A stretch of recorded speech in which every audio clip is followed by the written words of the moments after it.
Before we begin the story, let us know where you're watching from by leaving a comment below. If you enjoy this video, don't forget to like and subscribe. Have a wonderful day. Enjoy the story. Emma Caldwell, 32, cursed the Chicago snowstorm as she pulled her coat tighter around her body. Her pitch meeting with a potential client had run late, and now O'Hare Airport had canceled all flights, leaving her stranded in a city where she knew no one. Her marketing agency back in New York needed this client to survive another quarter, but the meeting had ended with polite smiles and vague promises to be in touch. The lobby of the Crimson, Chicago's most exclusive hotel, offered temporary sanctuary from the blizzard. Emma knew she couldn't afford even the cheapest room, but the warmth was worth pretending she belonged there for a few minutes. "Miss, can I help you?" asked the concierge, his eyes taking in her expensive but well-worn coat, a relic from better financial days. "Just waiting for the storm to ease before finding more affordable accommodation," she admitted, dignity intact despite the embarrassment burning her cheeks. "I'm afraid all hotels within 20 miles are booked due to the convention and storm," he replied with practiced sympathy. A deep voice behind her sent unexpected heat down her spine. "Give her the penthouse suite adjoining mine." Emma turned to face the owner of that voice and felt time slow around her. The man stood tall and confident in a perfectly tailored charcoal suit that emphasized broad shoulders and a lean physique. His amber eyes held hers with unexpected intensity beneath dark brows. She recognized him instantly from magazine covers and business profiles. Liam Navarro, 38, tech billionaire and founder of Novosphere Technologies. "I don't need charity, Mr. Navarro," Emma said, lifting her chin. His lips curved into a smile that transformed his serious face into something dangerously appealing. "It's not charity. I've been looking for a distraction from a tedious evening of business calls. You look like far better company." Something about his direct gaze made Emma feel both seen and desired in a way she hadn't experienced in years. Against her better judgment, she found herself following him to the private elevator. "You know my name, but I don't know yours," he said as the elevator ascended. "Emma Caldwell. I own Prism Edge Marketing in New York." His eyebrows rose slightly. "The agency that pitched to my acquisition Clearview Tech this afternoon?" Emma's heart sank. Of course, his company owned the business she'd failed to impress today. "Small world," she managed.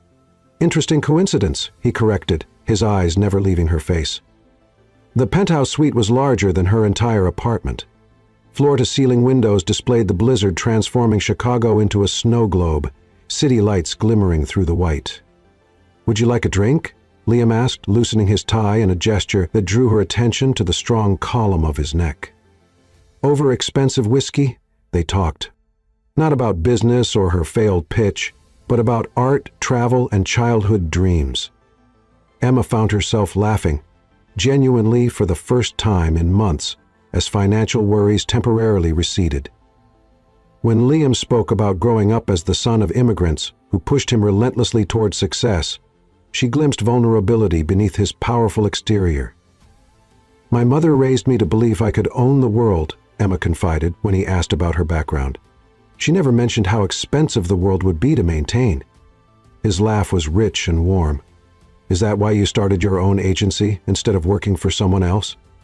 "Freedom has always been non-negotiable for me," she admitted, "even when it comes with sleepless nights and an emptying bank account." Something shifted in his expression then, interest deepening into something more calculating. "How empty is that bank account exactly?" The question should have offended her, but the genuine curiosity in his eyes made her answer honestly. 3 months from bankruptcy, maybe less. The innovation is there, but capital..." He nodded slowly, then surprised her by changing the subject. They talked late into the night, the space between them on the couch gradually diminishing until her knee occasionally brushed his thigh, sending inexplicable shivers through her body. Around midnight, she reluctantly stood to retire to her adjoining suite. At her door, Liam leaned against the frame, studying her face with an intensity that made her pulse quicken.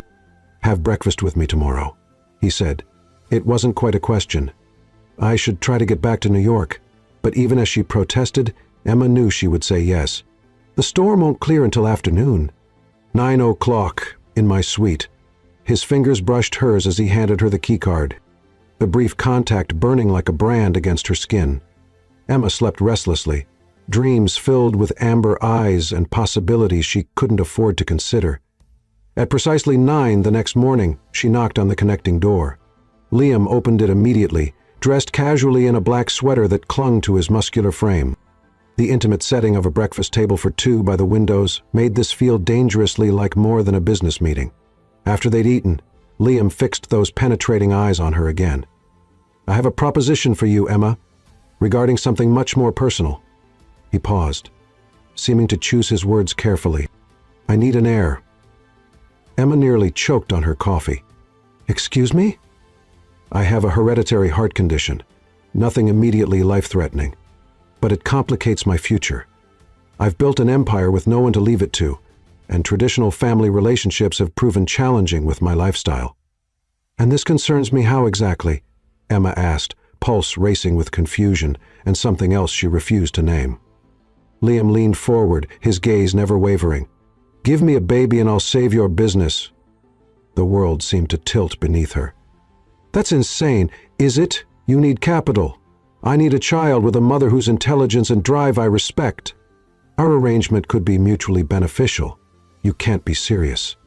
I'm offering $10 million, 0 cents invested in your agency, plus all medical expenses covered and generous child support.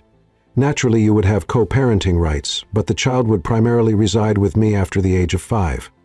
Emma stood abruptly. "I'm not a broodmare for sale, Mr. Navarro." He rose as well, stepping closer until she could smell his cologne, something woodsy and expensive that made her heartbeat accelerate. "I'm not looking to buy you, Emma. I'm proposing a partnership that solves problems for both of us. This is absolutely ridiculous." Yet she couldn't bring herself to walk away.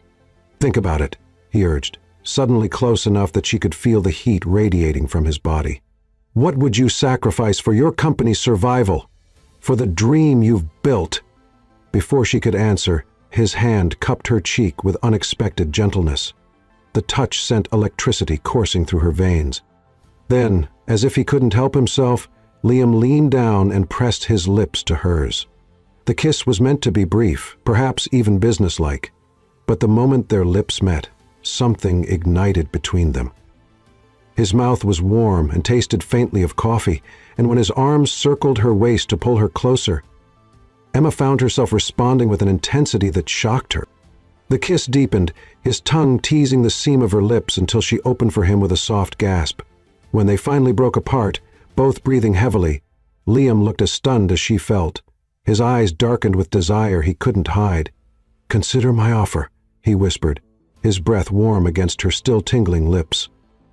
"I'll be in New York next week, and expect your answer then." As Emma gathered her belongings to leave, the ghost of his kiss still burning on her mouth, she knew with terrifying certainty that her life had irrevocably changed in the space of a single snowstorm. What frightened her most wasn't his outrageous proposal, it was how desperately she wanted to accept it. Chapter 2. Impossible to resist. For 7 days, Emma couldn't escape thoughts of Liam Navarro. His proposition haunted her waking hours, and his kiss invaded her dreams. She'd returned to her New York apartment, determined to forget both, yet found herself researching his condition. Long QT syndrome.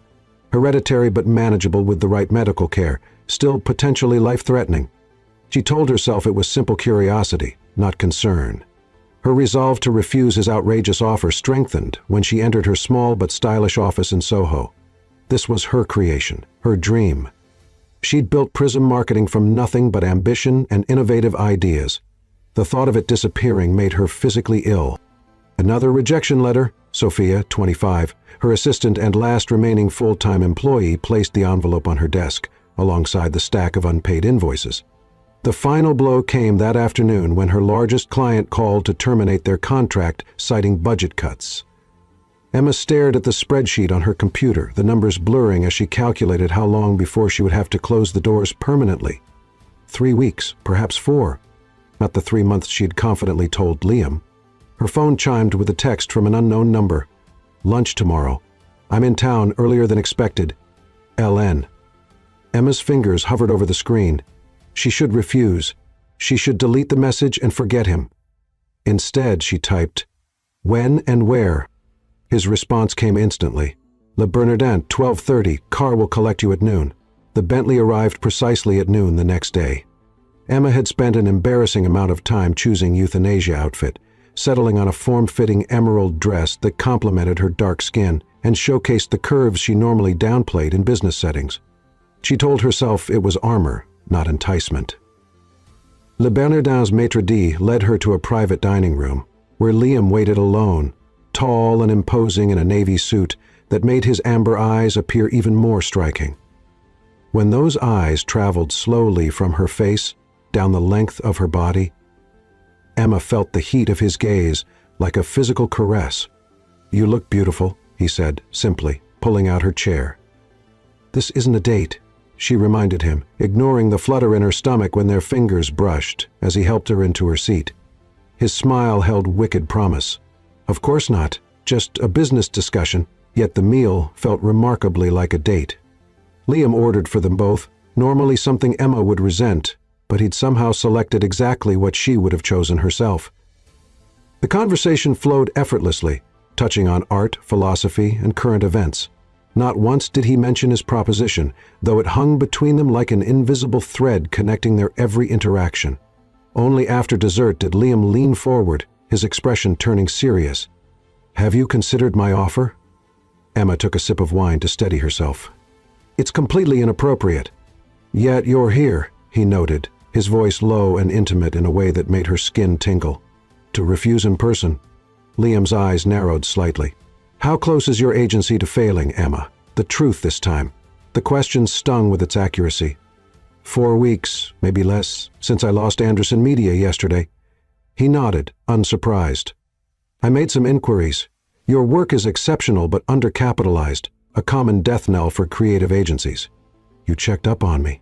She should be outraged, but beneath the indignation was a flicker of something else, the realization that he'd taken enough interest to investigate thoroughly. "I research all my potential partnerships."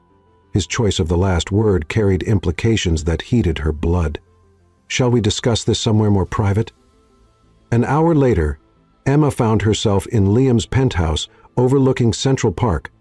Floor-to-ceiling windows displayed the Manhattan skyline, bathed in afternoon sunlight. But she barely noticed the spectacular view. All her attention was captured by the document Liam slid across the glass coffee table, a contract. She raised an eyebrow. "I find clarity beneficial in all relationships," he replied. $10 million invested in your agency. Co-parenting rights with primary custody transitioning to me when the child reaches school age. Generous ongoing support, and in exchange, you carry my child." The words felt surreal leaving her lips. "Through artificial insemination?" "Yes, no sexual obligation," he clarified, though the heat in his eyes when he looked at her suggested he wasn't averse to the alternative. Emma scanned the document, her business mind engaging despite her ethical qualms. The terms were extraordinarily generous. Her company would not only survive but thrive with this investment. Her child would want for nothing. "Why me?" she asked suddenly, looking up to find him watching her intently. "You could have any woman, someone from your social circle, someone without the complications of a struggling business." Liam moved to sit beside her on the sofa, close enough that his thigh pressed against hers. "I need someone brilliant, driven, and healthy. Someone who understands ambition but values integrity. Someone beautiful enough that I find myself thinking about her when I should be focused on billion-dollar acquisitions." His honesty stole her breath. Before she could respond, his hand covered hers on the contract. "I don't expect an answer today. Take the contract home. Review it with your lawyer." His palm was warm against her skin, the contact sending ripples of awareness through her body. Emma knew she should pull away, but found herself frozen as Liam's fingers traced delicate patterns across her wrist. "However," he continued, his voice dropping to a register that seemed to vibrate through her, "I would like to know if there's potential for chemistry between us, for the sake of thoroughness." Emma's heart pounded against her ribs. "I thought artificial insemination made that irrelevant." "Perhaps we could explore alternatives." His eyes dropped to her lips. She should stand up. She should leave with the contract and her dignity intact. Instead, Emma heard herself ask, "How would you determine compatibility?" Liam's smile was slow and dangerous before he leaned in, his breath warm against her ear. "I'd start here," he whispered, pressing his lips to the sensitive spot just below her earlobe. The gentle contact sent shock waves racing along her nerve endings. Then perhaps here. His mouth traveled down the column of her throat, each kiss melting her resistance further. When his lips finally found hers, Emma was already trembling. Unlike their first kiss, this one began gently, an exploration rather than an explosion. His hands cradled her face with surprising tenderness, thumb stroking her cheekbones as his mouth moved over hers with delicious precision. Emma's hands found their way to his chest, intending to push him away, but instead clutching the expensive fabric of his suit as the kiss deepened. When his tongue swept into her mouth, she couldn't contain a soft moan that seemed to inflame him. Liam's arms encircled her waist, pulling her closer until she was practically in his lap, the contract forgotten on the floor. His kisses became more demanding, one hand tangling in her hair while the other slid down to the small of her back, pressing her against him. Emma felt herself responding with an intensity that shocked her, her body arching into his touch as if they'd been lovers for years instead of adversaries for days. When Liam's lips traveled down her neck again, finding the sensitive hollow of her throat, Emma finally summoned the willpower to pull back, breathing heavily. "I think compatibility has been established," she managed, her voice embarrassingly breathless. Liam looked equally affected, his perfect composure ruffled. For the first time since she'd met him, his eyes had darkened to the color of whiskey, and his breathing was as uneven as hers. "Thoroughly," he agreed, making no move to increase the slight distance she'd created between them. "Does that influence your consideration of my proposal?" The sheer heat of his body called to her like a siren song, but Emma forced herself to stand on unsteady legs. She retrieved the contract from the floor, using the moment to compose herself. "I'll let you know my decision next week," she said, smoothing her dress with hands that still trembled from his touch. "After my lawyer reviews the terms." Liam stood as well, adjusting his tie in a gesture that shouldn't have been so devastatingly attractive. "I'll wait for your call." He walked her to the door, maintaining a careful distance now, as if he didn't trust himself to touch her again. At the threshold, he surprised her by lifting her hand and pressing a kiss to her palm, an oddly intimate gesture that felt more revealing than their passionate embrace. "Consider carefully, Emma," he murmured against her skin, his eyes holding hers with naked intensity. "Some more opportunities come only once in a lifetime." As the elevator descended to the lobby, Emma pressed her palm to her chest, her skin still burning where his lips had been. The contract in her purse felt heavier than its physical weight, laden with implications and possibilities that terrified and thrilled her equally. She had decisions to make about her business, her body, and the impossible-to-ignore electricity Liam Navarro ignited with just a glance. Yet, even as she stepped into the New York afternoon, Emma knew her decision had been made the moment his lips claimed hers in that Chicago hotel room. Some forces were simply impossible to resist, and the pull between them was undeniable. Chapter 3. Falling Without Permission. "You can't seriously be considering this." Mia, 29, Emma's best friend since college, stared at her in disbelief across the small table of their favorite Brooklyn cafe. Emma twisted her coffee cup between her palms. "My lawyer says the contract is ironclad. More than fair, actually." "Fair?" "Emma, he's asking you to have his baby. This isn't a business merger." But wasn't it exactly that? A merging of assets, her womb for his wealth? The thought should have disgusted her. Instead, Emma found herself remembering the heat of Liam's mouth against hers, the gentle strength in his hands. "I have 9 employees who will lose their jobs if I close," Emma said finally, "and the work we do matters. With proper funding, we could transform how minority-owned businesses market themselves." Mia reached across the table to grip her hand. "And the baby? What about when you start to feel something for your child? When you have to share custody with a man who sees children as business assets?" Emma had asked herself the same question 100 times in the weeks since her meeting with Liam. Each time, his words echoed in her mind.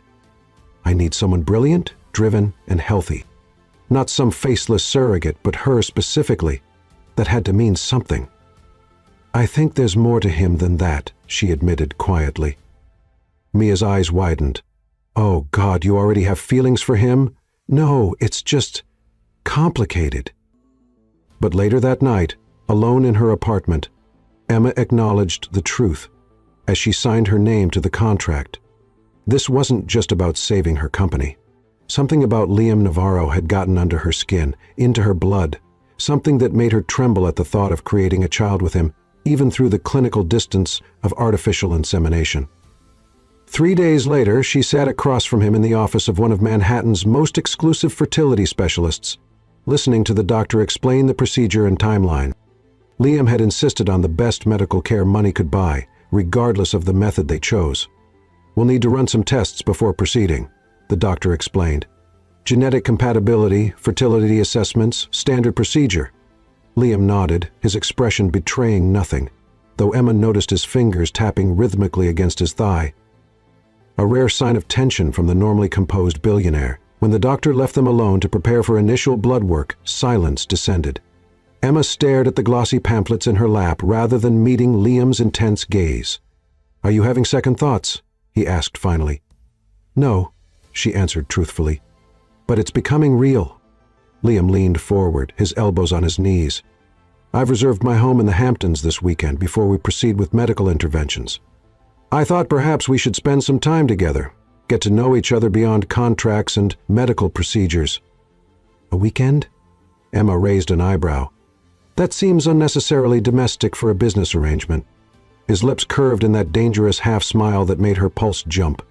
"We're creating a child together, Emma. Some degree of familiarity seems appropriate." The word familiarity carried implications that heated her blood. "Just conversation," he clarified, though something in his eyes suggested he wouldn't be opposed to more. "We should at least know each other's favorite books before becoming parents together, don't you think?" Against her better judgment, Emma found herself agreeing. The Hamptons estate surprised her. She'd expected ostentatious wealth, and certainly the property's oceanfront location and sprawling grounds spoke of millions. But the house itself was unexpectedly intimate, with warm woods and comfortable furnishings that invited relaxation. "Not what you expected?" Liam asked, noticing her expression as he showed her to a guest suite larger than her entire apartment. "I thought billionaires preferred cold, minimalist showplaces," she admitted. His laugh was warm and genuine. "I spend enough time in sterile corporate environments. My homes are for living." That evening they dined on the terrace overlooking the Atlantic, the air carrying just enough chill to justify the outdoor fireplace that cast golden light across their faces. Liam had cooked himself. Another surprise that humanized the titan of industry she thought she knew. "My mother insisted all her children learn to cook," he explained, refilling her wineglass. She said, "No woman would tolerate a useless husband." "And did you have many serious relationships?" Emma asked, surprising herself with the personal question. Something flickered in his eyes, an old pain quickly masked. "One engagement years ago. She found my work schedule incompatible with her social aspirations." The vulnerability in his admission touched something in Emma. "My last serious boyfriend couldn't handle that I prioritized my business over planning our future together." "Their loss," Liam said softly, his eyes reflecting the firelight. "Some people fear ambition in those they love." The phrase hung between them, neither acknowledging how far it strayed from their contractual arrangement. Later they moved to the living room where a fire crackled in the hearth. Liam poured them each a glass of cognac, the expensive liquor warming Emma from the inside as they claimed opposite ends of the plush sofa. "Favorite book?" he asked, echoing his earlier comment. "Their eyes were watching God," she answered without hesitation. "Yours?" 100 Years of Solitude." His smile held a hint of melancholy. "My father read it to me in Spanish when I was too young to truly understand it." "You're close to your family?" Emma curled her legs beneath her, cradling her snifter between her palms. "My parents died 10 years ago. Car accident." His voice remained even, but his eyes darkened with remembered grief. "My sister lives in Madrid with her husband. We speak weekly but see each other rarely." "I'm sorry about your parents," Emma said softly. "My father left when I was 3. It's always been just my mother and me." And she raised a remarkable woman. The simple compliment, delivered without flattery, warmed her more than the cognac. As the night deepened, they moved from books to childhood memories, from professional challenges to personal philosophies. Emma found herself laughing at Liam's surprisingly self-deprecating stories of his early business failures and sharing confidences she rarely revealed to anyone. She hadn't realized how they'd gravitated closer until she felt the heat of his thigh against hers. When had the space between them disappeared? The cognac was long finished, the fire burning low, yet neither seemed inclined to end the evening. "Why did you really bring me here?" she asked finally, her voice hushed in the intimate space between them. Liam's hand found hers on the sofa cushion, his thumb tracing circles on her palm.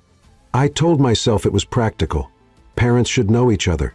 He paused, his eyes holding hers with unexpected vulnerability. "But the truth is, I haven't stopped thinking about kissing you since that day in my apartment." Emma's breath caught. She should remind him of their agreement. Clinical, professional, artificial insemination. Instead, she heard herself whisper, "I haven't stopped thinking about it either." The confession hung in the air for one heartbeat, two, before Liam closed the remaining distance between them. This kiss was different from their previous encounters. Neither the surprised passion of their first meeting nor the exploratory heat of his penthouse. This was slower, deeper, a savoring rather than a claiming. His hands cradled her face with exquisite gentleness as his mouth moved over hers, coaxing rather than demanding a response she was already eager to give. Emma's fingers tangled in his hair, drawing him closer as the kiss deepened, his tongue sliding against hers in a rhythm that sent heat pooling low in her abdomen. When he finally pulled back, they were both breathing heavily. Liam rested his forehead against hers, eyes closed as if gathering control. "We should stop," he murmured, though his hands still framed her face. "The contract specifies—" "Forget the contract," Emma interrupted, surprising herself with her boldness. She drew back just enough to meet his gaze. "Do you want me, Liam? Not just as the mother of your child, but as a woman?" The naked hunger that flashed across his face was answer enough, but his words, spoken in a voice rough with desire, sent shivers down her spine. "From the moment I saw you in that hotel lobby, I've wanted you in ways that have nothing to do with contracts or heirs." Emma stood slowly, her heart pounding against her ribs. She extended her hand to him, a silent invitation. Liam looked at her outstretched fingers for a long moment, then back to her face. "Are you certain? This changes things between us." "Everything changed the moment you kissed me in Chicago," she admitted. "I'm tired of pretending otherwise." His larger hand engulfed hers as he rose, drawing her against him. This time, when his lips found hers, there was no restraint, no hesitation, only hunger too long denied. His arms wrapped around her, lifting her easily as her legs encircled his waist.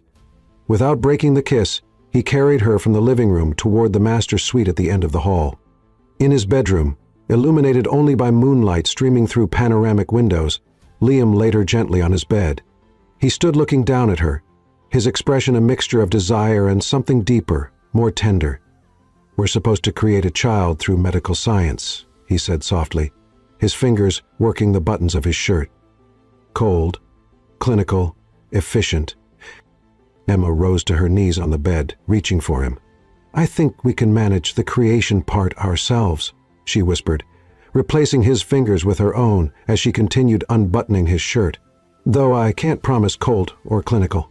His laugh vibrated beneath her palms as she spread his shirt open, revealing a chest more muscled than his tailored suits suggested. "Efficiency has never been less appealing," he agreed, his voice dropping to a growl as her hands explored the warm skin she'd uncovered. When her fingers trailed down to his belt, Liam caught her wrists gently. "Not yet," he murmured, pressing her back onto the mattress. "I've imagined this too many times to rush." His lips traced a path from her mouth to her jawline, then down the sensitive column of her throat as his fingers slowly lowered the zipper of her dress. Each newly revealed inch of skin received the worship of his mouth, until Emma was trembling beneath him, desire building to an almost unbearable intensity. "You're even more beautiful than I imagined," Liam whispered against her collarbone, as he drew her dress away completely, his eyes darkening as they traveled over her body, clad only in delicate black lingerie. Emma reached for him, suddenly self-conscious under his heated gaze. "Don't look at me like that." "Like what?" His hand traced the curve of her waist with reverent fingers, "Like I'm some priceless artwork you've acquired." She meant it to sound teasing, but vulnerability crept into her voice. Liam's expression softened as he lowered himself beside her, gathering her close. "Not acquired," he corrected, pressing a kiss to her forehead with unexpected tenderness. "Discovered, like finding a star you never knew existed but suddenly can't imagine the sky without." The poetry of his words stole her breath. This man, who'd negotiated billion-dollar deals and proposed parenthood like a business merger, now looked at her with such naked emotion that it frightened her more than his wealth or power ever could. "This is supposed to be physical," she whispered, even as her heart raced with something far more dangerous than mere desire. "Just compatibility testing." His smile held sadness and understanding as his thumb traced the curve of her lower lip. "I think we both know it's already more than that, Emma." Before she could process the implications of his words, his mouth claimed hers again, and thought became impossible. Their bodies came together with an intensity that transcended their short acquaintance, as if they'd known each other across lifetimes rather than weeks. Later, as they lay tangled in sheets damp with exertion, Emma's head pillowed on Liam's chest while his fingers traced patterns on her bare shoulder. Neither spoke of contracts or clinics. The medical appointment scheduled for Monday seemed absurd now, after they'd spent hours learning each other's bodies with an intimacy no clinical procedure could match. As sleep claimed her, Emma felt Liam press a tender kiss to her temple, his arms tightening around her possessively, as if afraid she might vanish with the dawn. On the edge of consciousness, she caught his whispered confession, words not meant for her waking ears, perhaps not meant to be heard at all. "I'm falling in love with you, Emma Caldwell." And that was never part of the contract. In the darkness, her heart swelled, then constricted with equal parts exhilaration and terror, because despite all her carefully constructed defenses, despite her vows to keep this arrangement professional, she was falling too, without permission, without plan, without protection against the heartbreak that would surely follow when business and pleasure inevitably collided. Chapter 4. Double Blessing, Double Trouble. 6 weeks after their weekend in the Hamptons, Emma found herself at Liam's Montana ranch, a sprawling property nestled against the Rocky Mountains. The relationship had evolved into something neither had anticipated, occupying a space between business arrangement and passionate affair that defied easy definition. "I've never seen stars like this," Emma murmured as they sat on the deck of the main house. A stunning timber and glass structure that somehow managed to be both luxurious and rustic. Above them, the Montana sky displayed a tapestry of constellations impossible to see in New York. Liam's arm tightened around her shoulders. "I come here when the world gets too loud," he admitted. "No staff this weekend, just us." The intimacy of his words warmed her more than the outdoor fireplace crackling nearby. In the weeks since signing the contract, Liam had gradually revealed layers beneath his powerful exterior, a man who could conduct multinational business deals by day, then spend hours teaching neighborhood children to code through his foundation. "Are you feeling better?" he asked, his fingers trailing through her hair. "You barely touched dinner." Emma hesitated. She'd been queasy for days, attributing it to the stress of managing her expanding agency. But this morning, she'd finally acknowledged the other possibility and purchased a pregnancy test at a drugstore miles from her apartment. "Actually," she began, her heart suddenly pounding, "I'm late, almost 2 weeks." Liam went completely still beside her, his breathing suspended for a long moment before he turned to face her fully. "Have you tested?" She shook her head. "I brought one with me. I wanted us to be together when I found out." Without a word, he took her hand and led her back into the house. In the luxurious master bathroom, he waited outside while Emma took the test with trembling hands. The 3 minutes of waiting were the longest of her life. When she emerged, Liam was leaning against the opposite wall, his expression carefully controlled, but unable to hide the hope in his eyes. "It's positive," she whispered. For a heartbeat, he didn't move. Then Liam crossed the space between them in 2 long strides, lifting her off her feet in an embrace that stole her breath, When he set her down, his eyes shone with unexpected moisture. "A baby," he murmured, one hand moving to rest reverently against her still-fled stomach. Emma covered his hand with hers. "Our baby." His kiss was gentle yet possessive, filled with a tenderness that made her heart ache. "We'll need to confirm with the doctor," he said against her lips. "I'll arrange an appointment in New York next week." She nodded, suddenly overwhelmed. This had been the plan all along, a child in exchange for saving her business. So why did it feel so different now? Why did Liam's joy seem more about her than about securing his legacy? "Are you happy?" he asked, studying her face. "Yes," she answered truthfully, "just processing." That night, Liam made love to her with exquisite gentleness, his hands worshipping her body as if she'd become something sacred. As they lay afterward in the darkness, his arms wrapped protectively around her, Emma felt herself crossing a line she'd sworn not to cross, falling in love with the father of her child. The following week, they sat together in the office of New York's most exclusive obstetrician, waiting for the first ultrasound. Liam held her hand, his thumb tracing soothing circles across her knuckles. "This is cold," the technician warned as she applied gel to Emma's abdomen. The screen flickered to life with shadowy images. The technician moved the wand, squinting at the monitor. "Is something wrong?" Liam asked immediately, his grip tightening on Emma's hand. The technician smiled. "Not at all, just confirming what I'm seeing." She adjusted the wand again. "There," she pointed to the screen. "And there." Emma stared at the two distinct shapes. "Two—" "Congratulations," the technician said. "You're having twins." The world seemed to tilt beneath Emma. Twins? 2 babies instead of 1? Twice the responsibility? Twice the attachment. Twice everything they'd planned. She turned to look at Liam, expecting to see calculation in his eyes, the businessman assessing this unexpected development. Instead, she found pure, unfiltered joy. His face transformed with a smile so radiant it made her chest ache. "Twins," he whispered, bringing her hand to his lips. "Emma, we're having twins." The technician printed photos for them and discreetly left the room, giving them a moment alone. "This changes things," Emma said, still trying to process the news. "The contract specified 1 child." Liam's expression shifted to one of disbelief. "You can't possibly think I see this as a contractual issue, do you? 2 heirs instead of 1, that's twice the return on investment." The moment the words left her mouth, Emma regretted them. Pain flashed across Liam's face before he schooled his features. "Is that how you think I see our children? As investments?" "I don't know what to think anymore," she admitted. "This was supposed to be a simple arrangement." "Simple?" He shook his head, the muscle in his jaw tightening.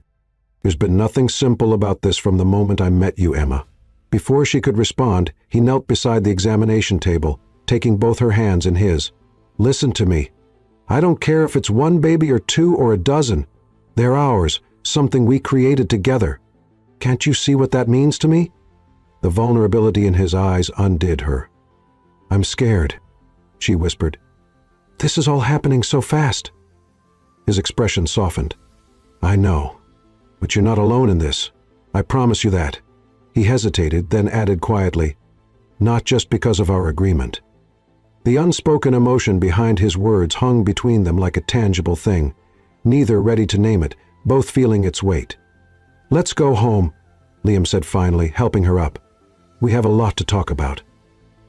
Home turned out to be his Manhattan penthouse, where he insisted she stay while they dealt with the early stages of her pregnancy. The physician had mentioned increased risks with twins, particularly regarding morning sickness and fatigue. That evening, as they sat on his terrace, overlooking the glittering city, Liam surprised her by pulling out a small jewelry box.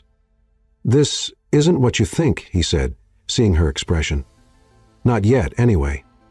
He opened the box to reveal a delicate platinum bracelet with 2 tiny sapphire charms. "And for each baby. I had it made this afternoon." Emma touched the bracelet with trembling fingers. The gift was thoughtful, personal, nothing like the ostentatious displays of wealth she might have expected from a billionaire. It spoke of consideration rather than possession. "It's beautiful," she whispered as he fastened it around her wrist. I called my doctor today, Liam said suddenly. I'm starting a new treatment regimen for my condition, more aggressive management. Emma looked up, surprised. Why now? His eyes met hers, naked emotion shining through. Because I have more reason than ever to be here for as long as possible. He reached out to cup her cheek, his thumb stroking her skin with a tenderness that made her throat tighten. I never expected twins, he admitted. But I never expected you either, Emma. You've changed everything. How? She asked, her voice barely audible over the distant sounds of the city. Instead of answering with words, Liam drew her into his arms, his kiss conveying what neither was ready to say aloud.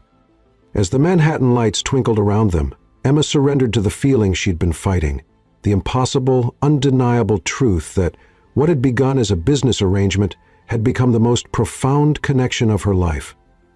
Later that night, as Liam slept beside her, his hand protectively spread across her abdomen, Emma gazed at the bracelet glinting in the moonlight, filtering through the windows. 2 sapphires for 2 unexpected blessings, 2 lives that would forever bind her to this complex, passionate man who had stormed into her life with an outrageous proposition and somehow claimed her heart in the process. She placed her hand over his on her stomach, imagining the tiny lives growing beneath their joined fingers. Whatever came next, however their unorthodox relationship evolved, these children would be loved. Of that, at least, she was certain. Chapter 5. Protective Passion. By the 3rd month of her pregnancy, Emma had relocated to Liam's Manhattan penthouse, though she maintained her Brooklyn apartment as a symbolic gesture of independence. The morning sickness that had plagued her first trimester intensified with twins, often leaving her depleted and frustrated at her body's betrayal. You should be resting, Liam said, finding her hunched over her laptop at the dining table one evening, spreadsheets illuminating her tired face.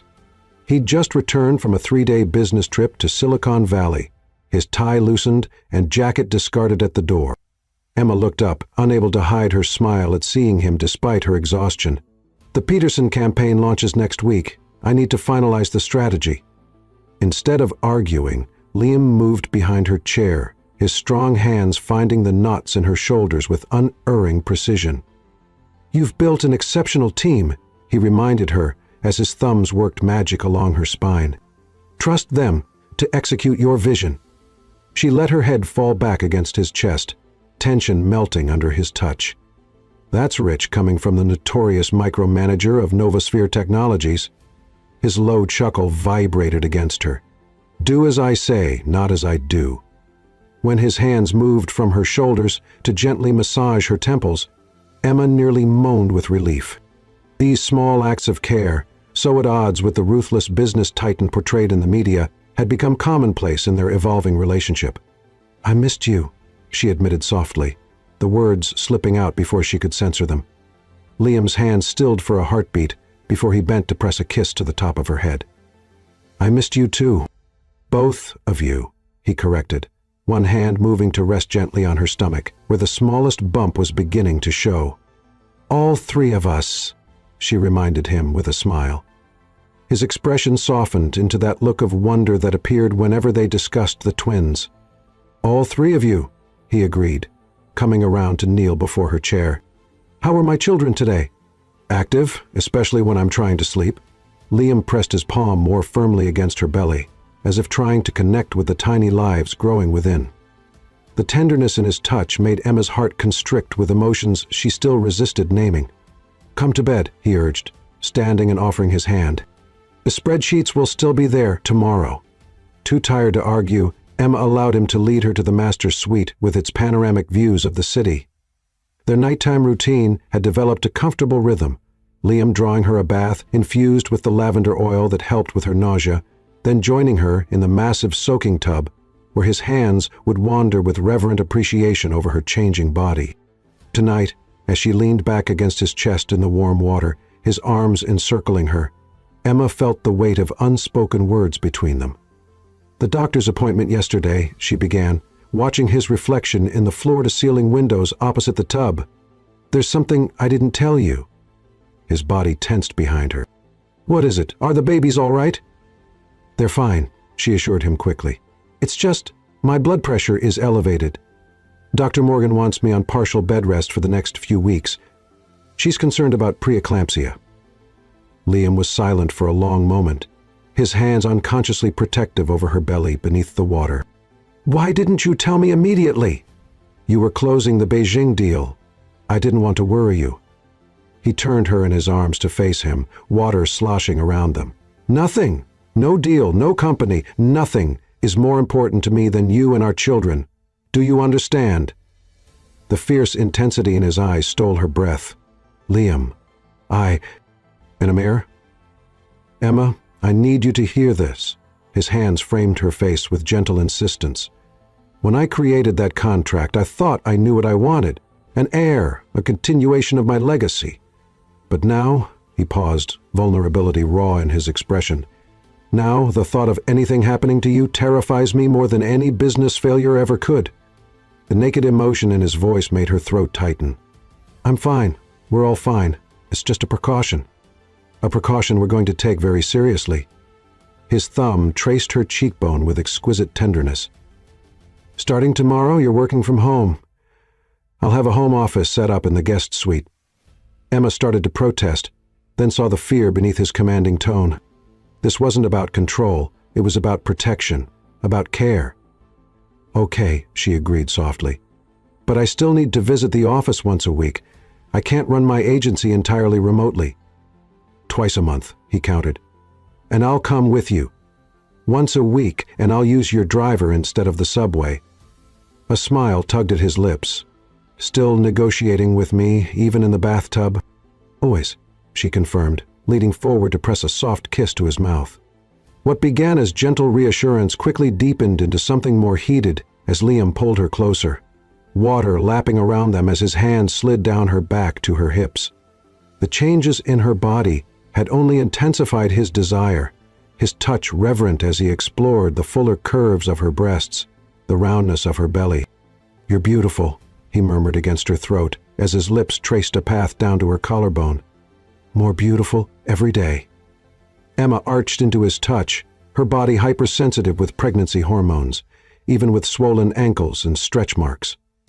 "Especially then," he whispered, lifting her easily from the water and carrying her to the bedroom, not bothering with towels as he laid her against the silken sheets. "Every change in your body is because you're carrying my children, our children. How could that be anything but beautiful to me?" His mouth followed the water droplets trailing down her skin, worshipping each inch as if committing it to memory. When he finally joined their bodies, it was with such tender care that tears pricked Emma's eyes, not from the physical pleasure that built between them, but from the emotional intimacy that transcended their physical connection. Afterward, as they lay tangled together in the darkness, Liam's hand tracing idle patterns on her damp skin, Emma found herself wondering how she had gone from viewing this man as an arrogant billionaire to feeling so completely, terrifyingly attached to him. "I'm having the east wing of the penthouse renovated," he said into the comfortable silence. "For a nursery." Emma raised herself on one elbow to look at him. "When did you decide this?" "Last week. The designer is coming tomorrow for your input." His expression turned slightly sheepish. "I may have already approved some preliminary plans." "Of course you did," she said, unable to contain her smile. "Always 10 steps ahead." "Not always," he admitted, brushing a damp curl from her forehead. "You've managed to keep me thoroughly off balance since the day we met." The following weeks brought dramatic changes to their lives. True to his word, Liam had a state-of-the-art home office installed for Emma, complete with video conferencing capabilities that allowed her to maintain a presence at her agency while respecting her reduced schedule. More surprising was how thoroughly he rearranged his own life to accommodate her health needs. Board meetings were relocated to the penthouse. Business trips were shortened or delegated to his executive team. Most nights, Emma would fall asleep to the sound of his voice as he conducted international calls from the chair beside their bed, unwilling to leave her alone, even for business. One morning, Emma awoke to find the space beside her empty, unusual, as Liam typically ensured she never woke alone.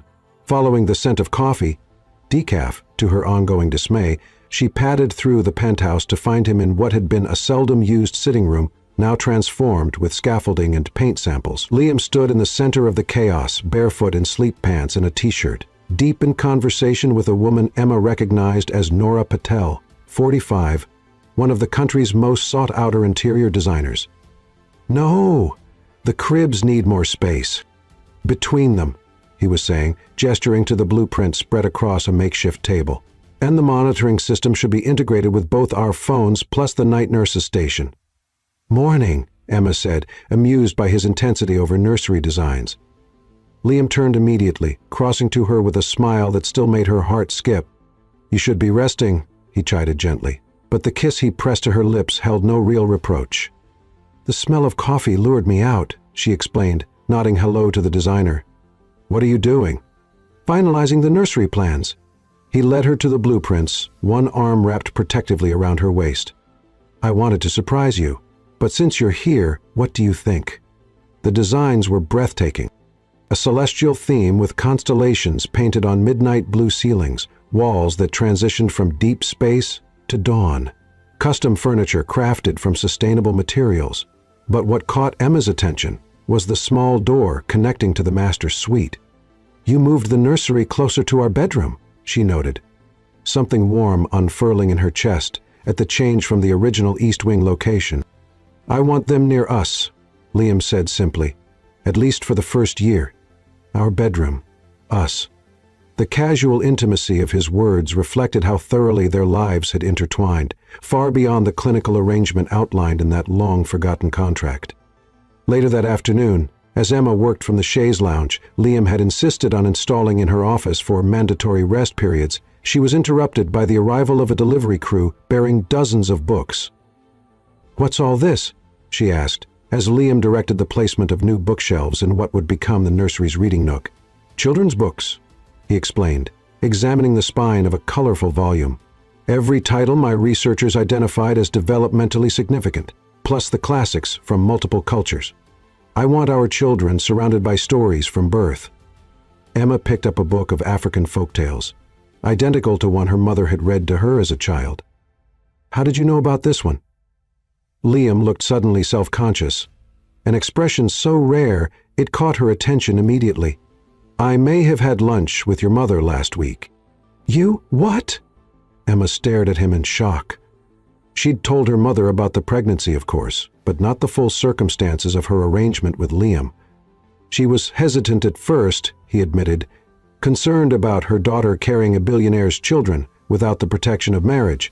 "But we found common ground in wanting what's best for you and the babies." "And what exactly is that, according to the two of you?" Emma asked, torn between amusement and irritation at this alliance formed without her knowledge. Liam approached slowly, his expression serious as he took her hands in his. "Your happiness, your health, your continued independence." He paused, then added softly, "And perhaps, eventually, your heart." The simple honesty of his words stole her breath. "Liam, I'm not proposing, Emma. Not yet." His thumbs traced soothing circles on her wrists. "I know you're not ready for that, but I want you to know that this, what we're creating together, it's not just about the children for me anymore. It hasn't been for a long time." Emma felt tears threatening, cursing the pregnancy hormones that had left her emotional defenses in shambles. "What happened to our nice, clean, contractual arrangement?" she asked, trying for lightness despite the weight of the moment. His smile was tender as he brushed a tear from her cheek.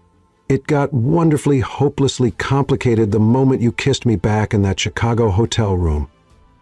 That night, lying in bed with Liam's arms around her and his hand protectively splayed across her growing belly, Emma felt one of the twins kick against his palm.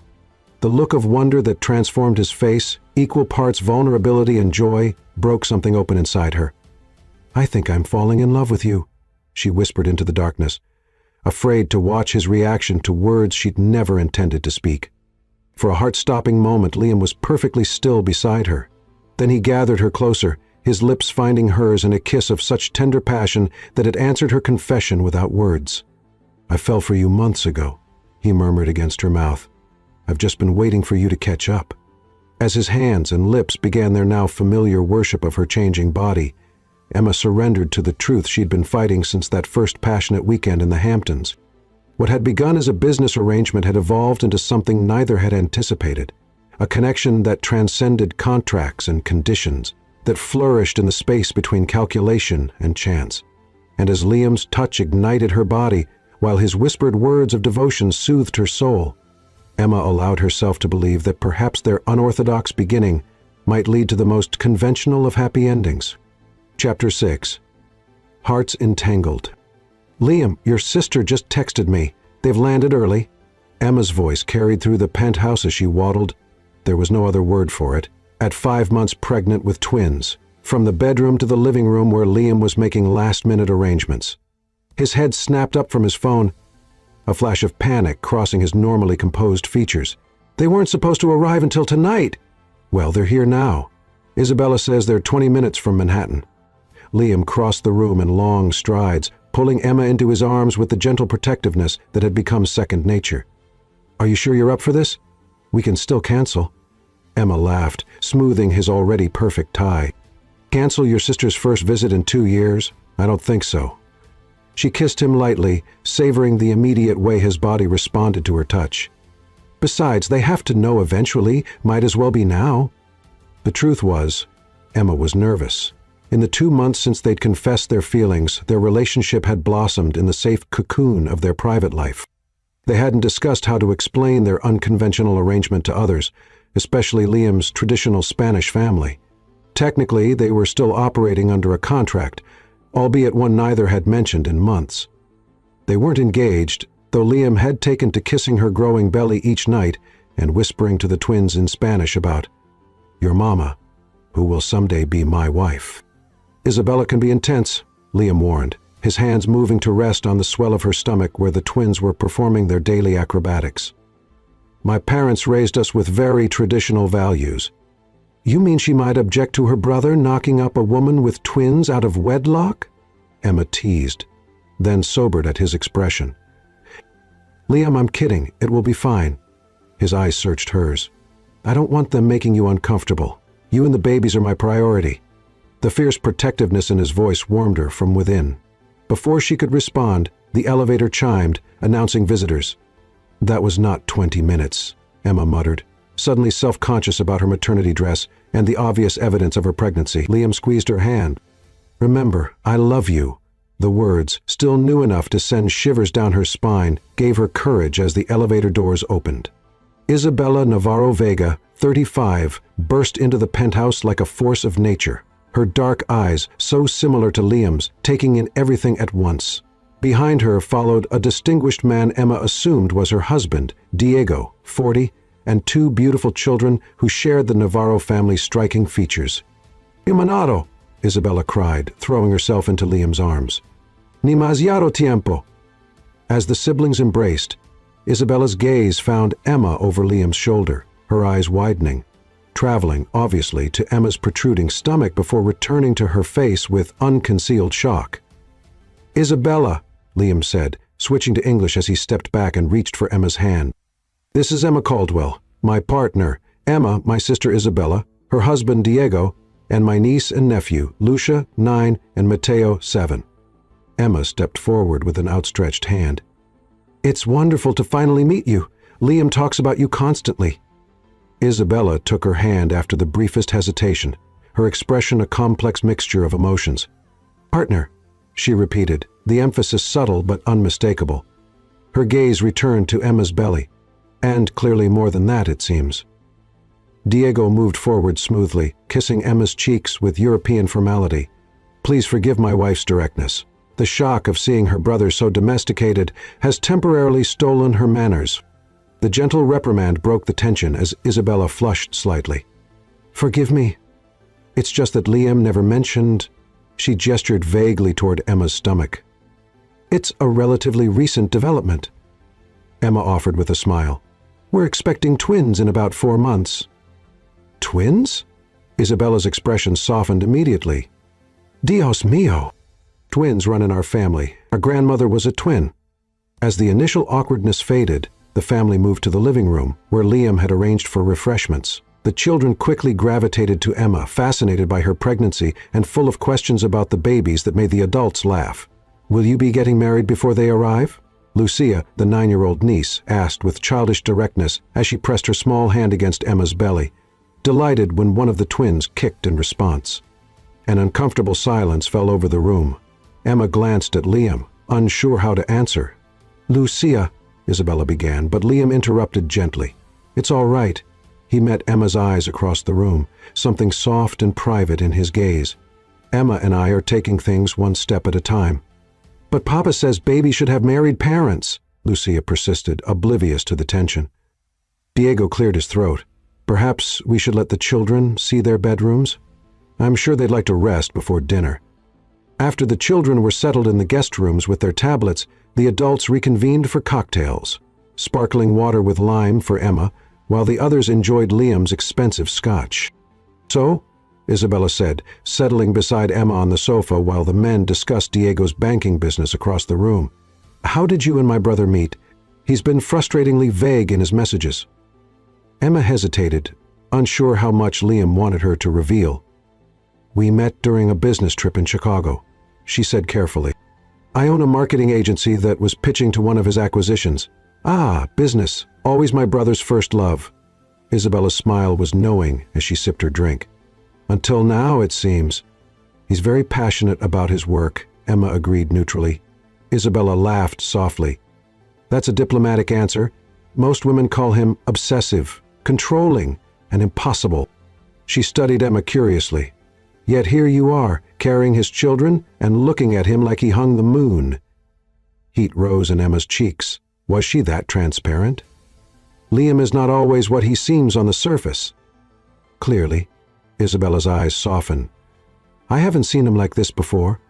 The way he watches you like you might disappear if he looks away." She leaned closer, lowering her voice. "He doesn't bring women to the penthouse, ever. Not even Sophia, and they were engaged for nearly a year." Emma tried to hide her surprise. Liam had mentioned an engagement years ago, but few details. "People change," she offered. "My brother doesn't," Isabella replied firmly. "Not without significant motivation." Her gaze dropped to Emma's stomach again. "Are the twins why you're not married yet? Was this unexpected?" The delicate question hung between them. Emma opened her mouth to explain their arrangement, then stopped. How could she possibly describe the contract, the business deal that had evolved into the deepest love she'd ever known? "The timing was unconventional," she said finally, "but the babies are very much wanted by both of us." Isabella seemed about to press further when Liam appeared beside them, his hand coming to rest possessively on Emma's shoulder. "Interrogating my partner, Isabella?" His tone was light, but Emma sensed the protectiveness beneath. "Just getting acquainted with the woman who's apparently tamed you," Isabella replied with a smile that didn't quite reach her eyes. "Though I'm still waiting to see an engagement ring. Mama would be scandalized." Liam's jaw tightened almost imperceptibly. "I don't recall you and Diego being traditional in your timeline either." Isabella flushed, and Diego laughed from across the room. "She has you there, mi amor. Lucia was already on the way when you finally agreed to marry me." The tension eased as they moved to the dining room for dinner, though Emma noticed Isabella watching them throughout the meal, particularly the unconscious ways Liam attended to her, refilling her water glass, ensuring she had enough cushioning, his hand frequently finding hers or resting gently on her belly. Later that night, after their guests had retired to the guest wing, Emma sank gratefully into bed beside Liam, who immediately pulled her into his arms. "I'm sorry about Isabella," he murmured against her hair. "She means well, but subtlety has never been her strength." Emma traced idle patterns on his chest. "She loves you. She wants to make sure I'm not taking advantage of the eligible bachelor billionaire." His laugh rumbled beneath her ear. "If she knew how this began, let's maybe not share the baby for business bailout contract with your family," Emma suggested dryly. "I don't think it would improve their impression of me." Liam's arms tightened around her. "I don't care what they think. I care about you, about us." He paused, then added softly, "I never expected this, Emma. Any of it. The way I feel about you terrifies me sometimes." She raised her head to look at him. "The great Liam Navarro. Terrified?" "Completely." His eyes held such vulnerability it made her chest ache. "I've built my empire believing I needed nothing and no one. Now, I can't imagine my life without you in it." Before she could respond, her phone chimed with a text message. Reluctantly pulling away from Liam's embrace, Emma checked the screen. "It's my mother," she said, surprise coloring her voice. "She wants to have breakfast tomorrow. She never comes to Manhattan." Liam propped himself up on one elbow. "Do you think Isabella contacted her somehow? How would she even have her number?" Emma frowned, then understanding dawned. "The lunch you had with her, you exchanged information, didn't you?" He had the grace to look sheepish. "I may have suggested they connect." "Liam," Emma sat up fully now, "you can't orchestrate people's relationships like business mergers," she said, irritation flaring despite her exhaustion. "People aren't companies to be acquired and merged." "I wasn't," he began defensively, then stopped himself, his expression softening. "You're right. I overstepped." He took her hand, his thumb tracing gentle circles on her wrist. "It's just that I've lived so long without family, without connections that matter. Now that I have you, these babies, this chance at something real, I want to build bridges, create connections that will last beyond me." The vulnerability beneath his words, the orphaned boy still seeking family bonds, melted her irritation instantly. She knew how deeply Liam felt the absence of his parents, how fiercely he treasured the few family connections that remained. "Fine," she relented, "but no more arranging my social calendar without consulting me first." His smile was both grateful and mischievous as he pulled her back into his arms. "Does that include the baby moon I've planned for next month? A private island off St. Lucia, just before the doctor restricts your travel?" "Liam Navarro." But her protest lacked conviction as his lips found the sensitive spot beneath her ear. "Consider it a business trip," he murmured against her skin. "Very important business, indeed." Further complaints died on her lips as his mouth claimed hers, the passion between them flaring hot and immediate despite her advancing pregnancy. His hands worshipped her changing body with reverent appreciation that still amazed her. How this powerful man could make her feel so beautiful, so desired, even as her body transformed to accommodate their children. Morning brought another family complication as Emma met her mother at an upscale cafe near Central Park. Eleanor Caldwell, 60, had the same striking features as her daughter, though her close-cropped, silver hair and designer glasses gave her a distinguished academic air, fitting her position as a university department chair. "I see the pregnancy is progressing well," Eleanor observed after kissing her daughter's cheek, her eyes sharp and assessing. "Twins!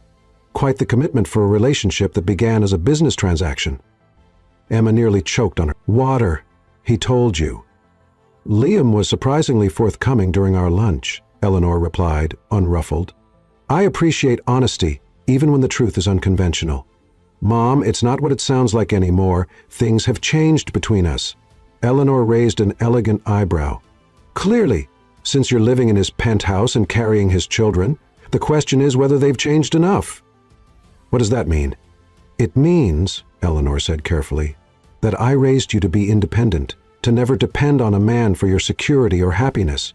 Yet here you are, pregnant with a billionaire's babies, living in his home, your business thriving thanks to his investment."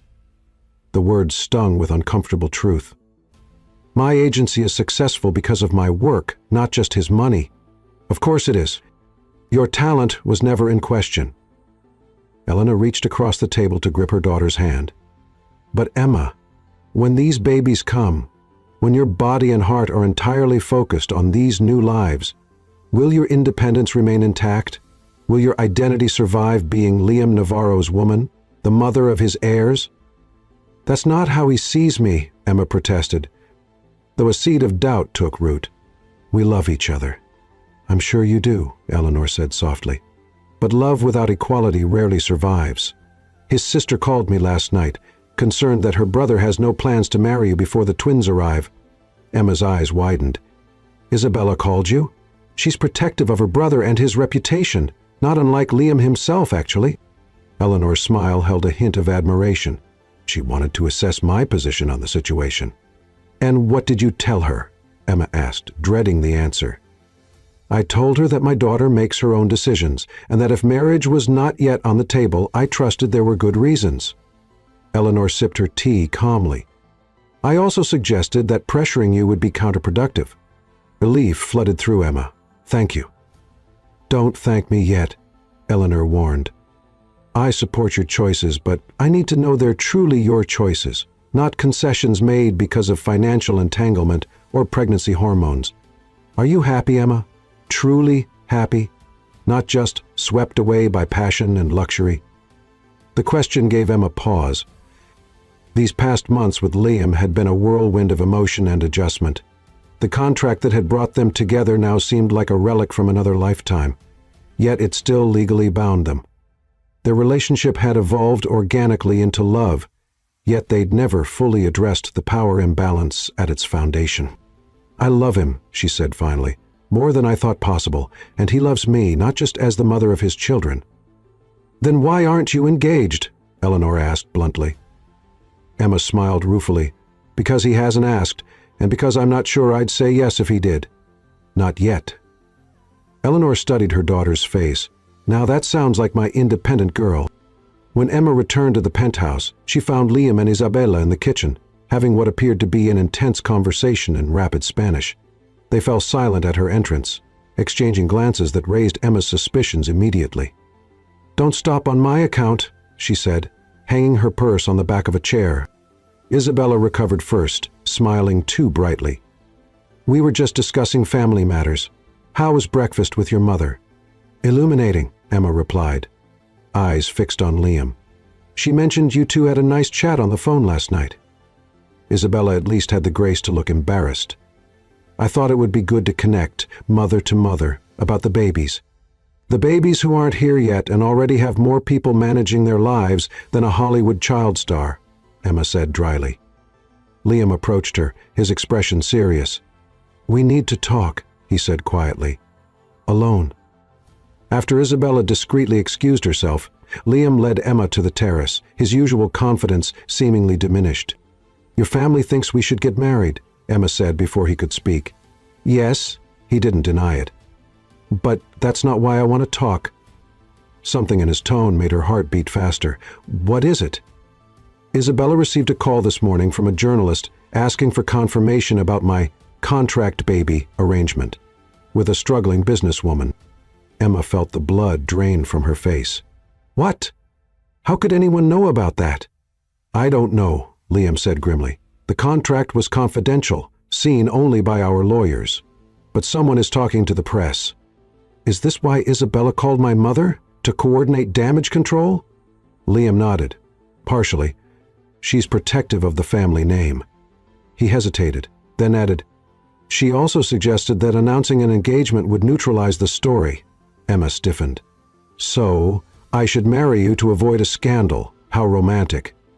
"That's not—" He ran a hand through his hair in frustration. "I don't care about the scandal, Emma. I care about protecting you and our children from media intrusion.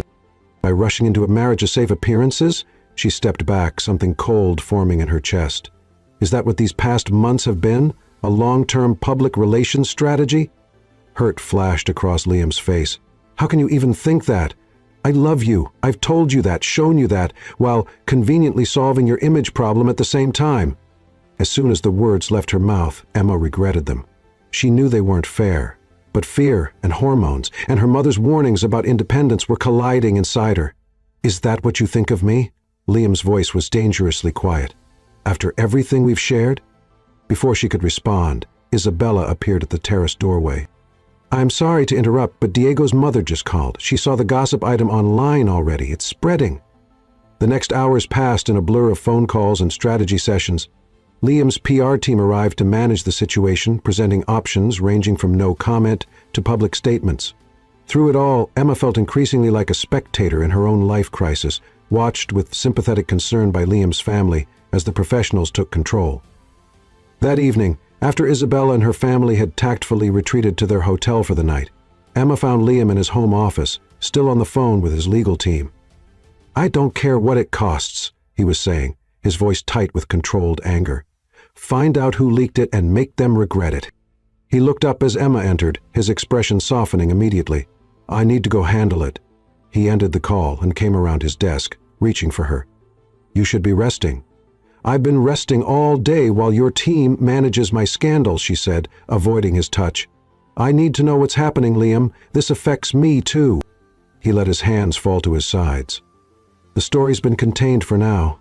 My team is tracking down the source. And your family? They must be thrilled about the scandal. They're concerned, he admitted, but they support us. Support your decision to have a contract baby with a struggling black business owner? Emma laughed without humor. I doubt that's the narrative they're embracing. Liam's expression hardened slightly. They support me loving the woman who's carrying my children. They support our relationship however it began.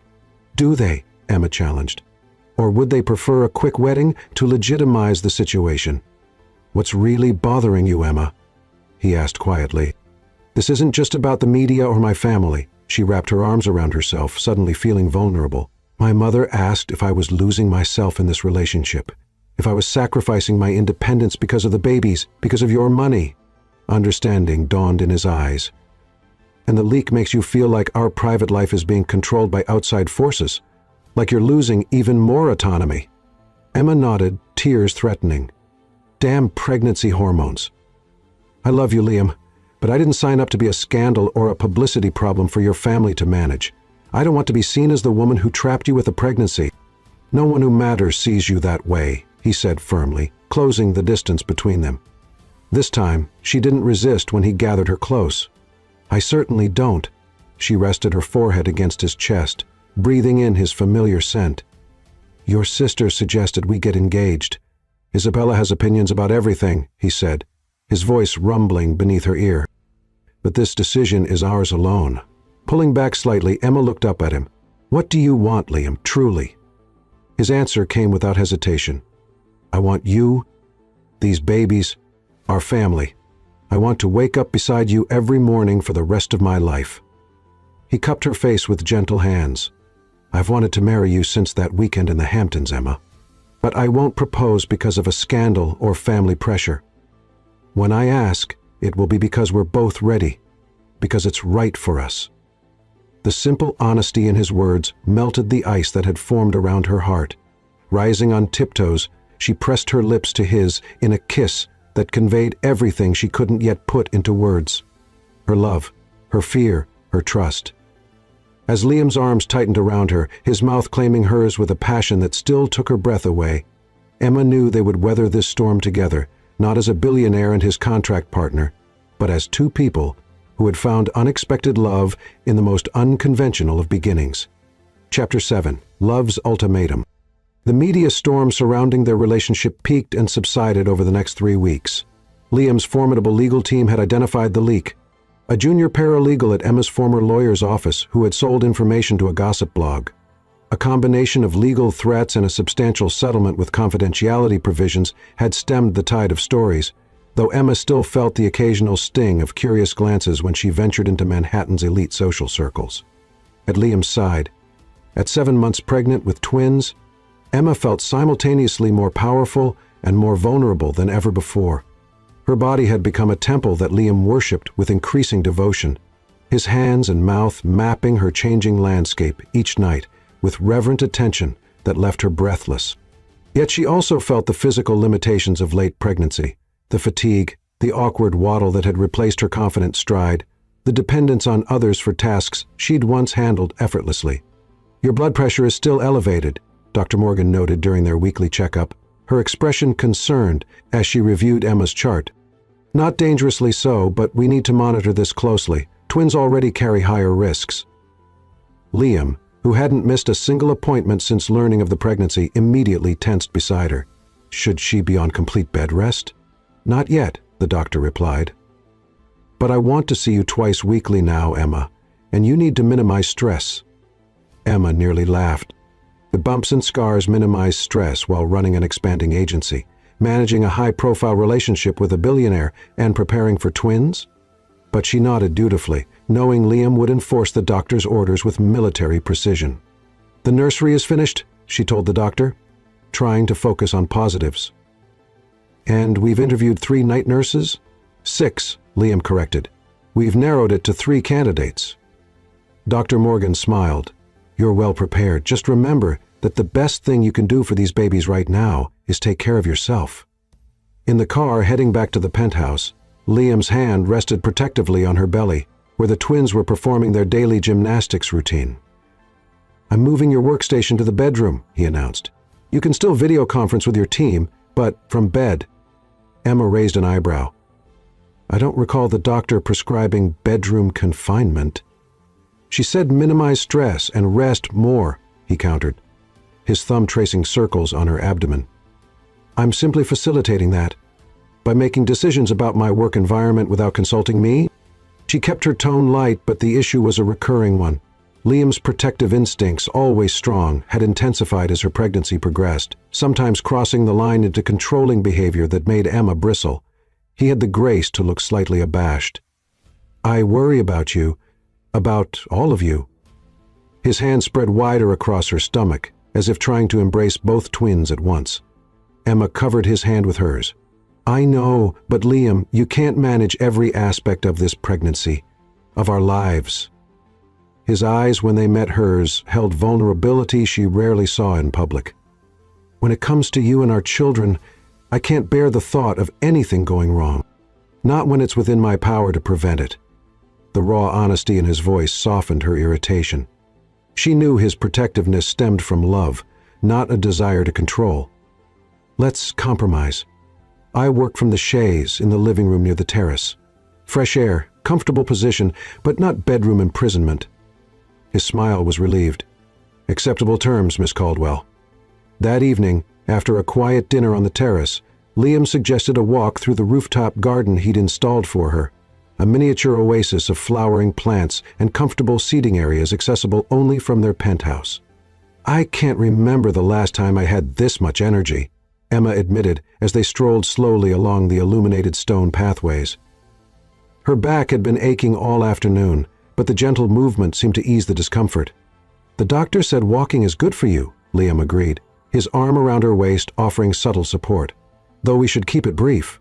Emma laughed. "There's the overprotective father-to-be I know and love." They reached the small gazebo at the garden center, a white wooden structure with climbing roses and a cushioned bench that had become Emma's favorite spot for morning meditation. To her surprise, the interior was illuminated with dozens of tiny lights, transforming the simple structure into something magical. "When did you do this?" she asked, delighted by the fairy tale effect. Liam helped her to the bench, then knelt before her instead of sitting beside her, something in his expression making Emma's heart beat faster. "Emma," he began, his voice uncharacteristically hesitant, "these past months have transformed my life in ways I never anticipated. What began as a business arrangement has become the greatest gift I've ever received." She felt warmth bloom in her chest, even as nervous butterflies took flight in her stomach. "Liam." He reached into his pocket and withdrew a small velvet box. "I promised I wouldn't propose because of family pressure or public relations concerns. I'm not." His eyes held hers with unwavering intensity. "I'm asking because I love you, because I want to build a life with you that goes beyond contracts and arrangements. Because I want our children to know their parents chose each other completely." Opening the box, he revealed a stunning ring, a flawless emerald-cut diamond flanked by smaller sapphires that matched the bracelet he'd given her when they learned about the twins. "Will you marry me, Emma Caldwell? Not because of the babies or the scandal or anything else, but because we belong together." Emma's throat tightened as she stared at the exquisite ring. She loved this man with an intensity that still surprised her. Their life together had become more fulfilling than she'd ever imagined possible. Yet something held her back from the immediate acceptance her heart wanted to give. "Liam," she whispered, tears threatening, "I love you so much." But his expression remained open, though she saw a flicker of apprehension in his eyes. "But everything between us has happened so fast. The contract, the pregnancy, moving in together." She took a shaky breath. "Sometimes I wonder if we've built our relationship on circumstances rather than choice." "Do you doubt my love for you?" he asked quietly. "No," she answered without hesitation. "But I wonder if we would have chosen each other without the contract, without the babies bringing us together." He considered her words seriously. "I believe we would have. Perhaps not as quickly, but eventually. Some connections are inevitable, Emma." "Then what's the rush?" She touched his face gently. "We may not wait until after the babies are born, until we've found our footing as parents, until we know for certain it's truly about us, not about creating a traditional family structure. Disappointment flickered across his features before he masked it. "You're saying no." "I'm saying not yet," she corrected, tears threatening as she saw the flash of pain in his eyes.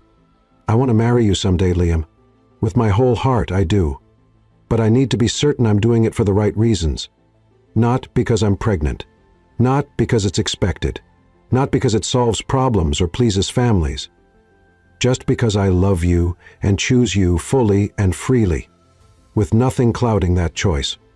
Liam closed the ring box slowly, his expression a masterpiece of control, though his eyes betrayed the depth of his disappointment. "I understand." He rose from his kneeling position, tucking the box back into his pocket with fingers that trembled slightly. "Your independence, your strength of conviction, they've always been part of what I love most about you, even when they break my heart." The honesty in those last quiet words pierced Emma more deeply than anger would have. That night, for the first time since she'd moved in, Liam slept on his side of the bed without gathering her against him, the inches between them feeling like miles. Yet, in the deepest part of the night, his hand still found its way to rest protectively on her belly. His connection to their twins unbroken, even as the bond between their parents suffered its first real fracture. The following days brought a subtle tension to their relationship. Nothing overtly wrong, but a careful politeness that hadn't existed before. Liam was attentive as ever, ensuring her comfort, attending appointments, handling business calls from home to remain close. Yet, the easy intimacy they'd shared had developed a hairline fracture that worried Emma more than she wanted to admit. A week after the proposal, Emma entered the kitchen to find Liam on the phone, speaking rapid Spanish. He ended the call when he saw her, offering a smile that didn't quite reach his eyes. "Good morning. How are you feeling?" he asked, pouring her a cup of decaffeinated tea. "Tired." The twins were having a dance party at 3:00 a.m. She accepted the tea gratefully. "Was that Isabella?" "Yes, she's arranged for my grandmother's wedding ring to be sent from Madrid for restoration." His tone was casual, but Emma felt her heart sink. "It's a family heirloom," he continued evenly. "I should have had it properly catalogued in the estate inventory years ago. You were going to give me your grandmother's ring, Liam." "Yes." The realization made her chest tighten painfully. His eyes met hers. "I had it sized to fit you. The ring the other night was temporary. I thought you might prefer choosing your own design." He shrugged slightly. "It doesn't matter now." But it did matter. The knowledge that he'd planned to offer her his grandmother's ring, a priceless family heirloom, made her rejection sting with fresh pain. She'd wounded him more deeply than she'd realized. "I'm sorry," she said softly. "I didn't mean to hurt you." "You didn't," he replied, though they both knew it was a lie. "You were honest about your feelings. I respect that." Before she could respond, he glanced at his watch. "I have meetings downtown this morning." "Will you be all right here alone for a few hours? Mrs. Chen will be here if you need anything." Emma nodded, watching as he gathered his things with efficient movements. At the elevator, he paused to kiss her forehead, a chaste gesture compared to their usual passionate goodbyes. "Liam?" she called as the elevator doors opened. "I do love you." His smile held sadness. "I know. It's just not enough yet." After he left, Emma retreated to the nursery, now fully finished with its celestial theme and matching cribs. Running her fingers over the hand-painted constellations, she wondered if she'd made a terrible mistake. Was her insistence on independence worth the pain she saw in Liam's eyes? Was she clinging to outdated fears while the man she loved offered everything she'd ever wanted? That evening, Liam returned later than usual. Emma had texted when he missed dinner, receiving only a brief reply about meetings running long. When he finally arrived near midnight, the scent of expensive scotch clung faintly to his clothes as he moved quietly through the darkened penthouse, clearly assuming she was asleep. "Working late?" she asked from the living room doorway. He turned, surprise crossing his features. "You should be sleeping." "Hard to sleep without you," she admitted, the simple truth slipping out before she could censor it. Something softened in his expression as he crossed to her. "The Beijing acquisition hit complications. We had to strategize over dinner and drinks," she noted, not accusingly. "And drinks," he acknowledged. "I'm sorry I'm late." His hand moved to touch her belly in what had become an unconscious habit, but he hesitated, as if suddenly uncertain of his welcome. The small movement broke something inside Emma, this powerful, confident man, now hesitant to touch her, to touch his own children. She caught his hand and placed it firmly on her stomach. "They missed you too," she whispered, her voice breaking slightly. "We all did." The careful mask he'd worn since her rejection cracked, vulnerability shining through. "Emma." Before he could continue, she rose, on tiptoes, and pressed her lips to his. He froze momentarily, then responded with carefully restrained passion. When they broke apart, his eyes searched hers. "I can't keep doing this," he said quietly, "pretending I'm not devastated that you don't want to be my wife." "That's not what I said," she protested. "I just need time." "Time, I understand," he interrupted gently. "But I think you need space too. Space to be sure about what you want without feeling pressured by our living situation, by my constant presence." Fear clutched at Emma's heart. "What are you saying?" "I think you should spend some time at your apartment," he said, the words clearly difficult for him. "Not because I want you to go, but because you need to make this decision freely, without me hovering, without the comforts of this lifestyle influencing you. You're asking me to leave." Tears sprang to her eyes. "I'm giving you the independence you value," he corrected, his voice rough with emotion. "So you can be certain, one way or the other." "I'm 7 months pregnant with twins." Emma's voice rose with disbelief. "You want me to go back to my 4th-floor walk-up apartment alone?" "Of course not," he sighed, running a hand through his hair. "I've arranged for a temporary residence, a brownstone in Park Slope with an elevator, full security, a live-in nurse. Everything you and the babies need, but separate from me and my world." The realization that he'd planned this, had already arranged alternative housing, felt like a physical blow. "When did you decide this?" "Yesterday," he admitted. "After I spoke with your mother." "My mother?" Shock piled upon shock. "You discussed our relationship with my mother behind my back?" "She called me," Liam explained, his expression pained. "She was concerned about you. About us. She suggested you might need space to sort through your feelings without my influence." Betrayal burned hot in Emma's chest. "So the two of you decided what's best for me again. No one's deciding anything for you, Emma." Frustration edged his voice. "I'm trying to give you what you keep asking for. Independence. Freedom to choose without pressure. By kicking me out. By loving you enough to let you go." The words burst from him with unexpected force. "Even though every instinct I have screams to keep you close, to protect you, to make you mine in every possible way." The raw emotion in his voice silenced her protests.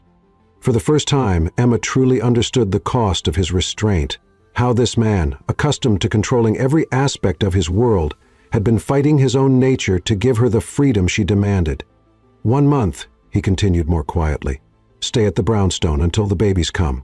If after they're born you still feel uncertain about us, about our future together, then we'll know." "Know what?" she whispered, though part of her already understood. "Whether what we have is real or just a beautiful illusion created by circumstance." His hands framed her face with heartbreaking gentleness. "I love you enough to risk losing you, Emma. Do you love me enough to risk finding certainty?" The question hung between them, unanswerable in that moment, as Liam bent to kiss her, a kiss that tasted of goodbye. Emma felt their twins kick vigorously, as if protesting the pain radiating between their parents. "When?" she asked against his lips. "Tomorrow," he murmured. "Everything is prepared." That night they made love with desperate intensity, neither speaking of the separation to come, both pouring unspoken emotions into every touch, every kiss. Afterward, as Liam held her close, his hand possessively spread across her belly, Emma listened to his heartbeat and wondered if she was making the greatest mistake of her life. But when morning came, she packed a small bag and let him drive her to the Park Slope brownstone, a gorgeous home that spoke of his care in every detail, from the elevator to the fully stocked nursery, to the private garden where she could walk safely. As Liam prepared to leave, standing awkwardly in the foyer of what would be her temporary home, Emma felt panic rising. "This is ridiculous," she said suddenly. I don't need to be apart from you to know I love you. But you do need space to know if you want the future I'm offering, he replied gently, without feeling obligated by pregnancy or financial ties or my overwhelming presence. The truth in his words silenced her arguments. He knew her too well, understood her fears about losing herself, about making choices from dependence rather than desire. Liam kissed her one final time, his hands cradling her face as if memorizing its contours. 1 month, he whispered against her lips. Find your certainty, Emma. As the door closed behind him, Emma placed her hands on her belly, where their children grew stronger each day. What do you think, little ones? She whispered. Is your father right? Do I need this space to be sure? The twins kicked in response, one on her right side, one on her left, as if voting in opposite directions. Emma laughed, through sudden tears, the sound echoing in the beautiful, empty house that held everything she needed except the man she loved. Chapter 8. Medical Crisis. 2 weeks into their separation, Emma had settled into an uneasy routine at the Park Slope brownstone. Everything was perfect except for the Liam-shaped hole in her life that nothing could fill. They spoke daily, brief, slightly awkward conversations about her health and the baby's development.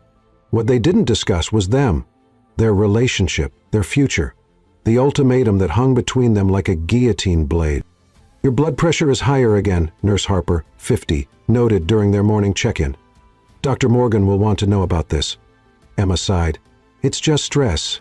I'm fine. Stress isn't good for the babies, the nurse reminded her. Perhaps it's time to reconsider this living arrangement. Mr. Navarro calls 3 times a day to check on you. The revelation surprised Emma. He does? He's quite concerned, wants updates on everything from your diet to your sleep patterns. The thought of Liam monitoring her welfare from afar brought a lump to her throat. That sounds like him. By afternoon, the discomfort in her back had intensified, accompanied by periodic twinges that Emma tried to dismiss as Braxton Hicks contractions. At 34 weeks, it was too early for real labor. Her phone chimed with a text from Liam. Meeting running late. Can we speak at 8 instead of 7? Emma typed a quick agreement, ignoring a sharper pain that radiated across her abdomen. She'd talk to Nurse Harper if it continued, but there was no need to worry Liam. By 6 o'clock, however, Emma could no longer deny something was wrong. The pains were coming regularly now, growing stronger with each occurrence. When she felt dampness between her thighs and discovered her water had broken, fear gripped her heart. Nurse Harper, she called, struggling to keep her voice steady as another contraction seized her. I think I'm in labor. The next hour passed in a blur of phone calls and preparations. Dr. Morgan was contacted, an ambulance summoned, hospital arrangements made.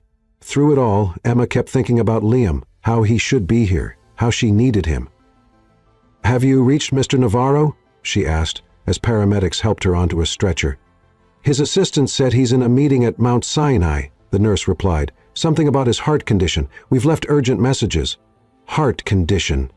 The words sent ice through Emma's veins, despite the pain of another contraction. Liam had mentioned increased monitoring of his long QT syndrome, but not a specific appointment today. Was something wrong? In the ambulance, racing through evening traffic toward New York Presbyterian, Emma clutched her phone, willing it to ring with Liam's voice. Each contraction brought fresh terror. Too early, too fast, without Liam beside her. Twins at 34 weeks have excellent outcomes, the paramedic assured her.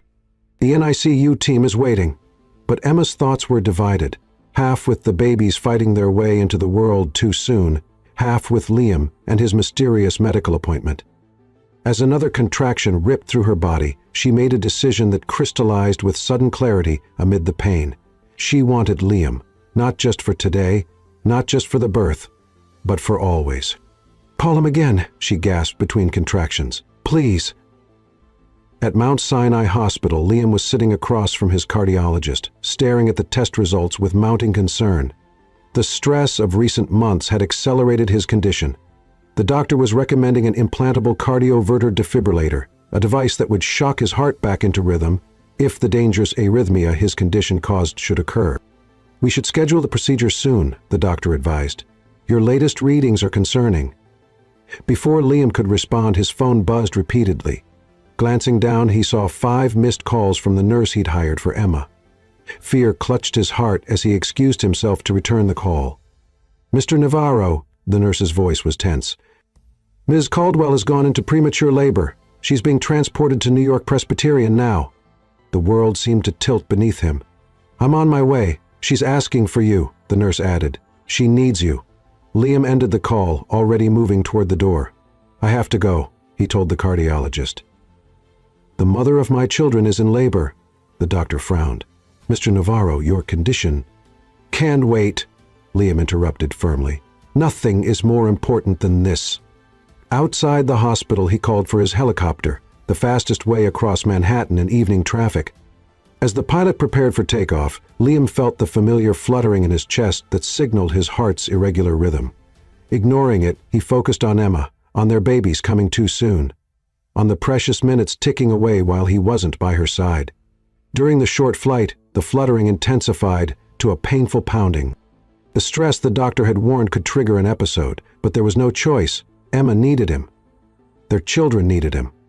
At New York Presbyterian, Emma fought against the pain as nurses prepared her for an emergency C-section. Her blood pressure had spiked dangerously, forcing the doctors to act quickly. "Where's Liam?" she asked for the 10th time, tears streaming down her face. "Has anyone reached him?" "We're still trying, honey," a kind-faced nurse assured her. "Now, focus on these babies." As they wheeled her toward the operating room, Emma heard a commotion in the corridor. Raised voices, running footsteps. Then, suddenly, miraculously, Liam was there, still in his business suit, face pale but eyes blazing with determination. "Emma!" He rushed to her side, taking her hand. "I'm here. I'm here now." The relief of seeing him was so intense, she nearly sobbed. "The babies, they're coming too soon." "They'll be fine," he promised, pressing his lips to her forehead. "We'll all be fine." But as he spoke, Liam's face contorted in pain, his hand clutching his chest. Emma watched in horror as he staggered, catching himself against the wall. "Liam, what's wrong?" A nurse noticed immediately, calling for assistance. "Sir, are you all right?" Liam straightened with visible effort. "It's nothing, my heart condition, just stress." But the words came out strained, his breathing labored. "He needs medical attention," the nurse told a colleague. "Get a cardiac team down here." "No," Liam insisted, his eyes never leaving Emma's. "I'm staying with her." "Liam, please," Emma begged, terror gripping her as another contraction hit. "Let them help you." "Not until I know you and our children are safe," he said stubbornly, though his face had gone alarmingly gray. Events blurred after that, Liam collapsing as they entered the operating room, medical staff rushing in 2 directions, voices shouting orders.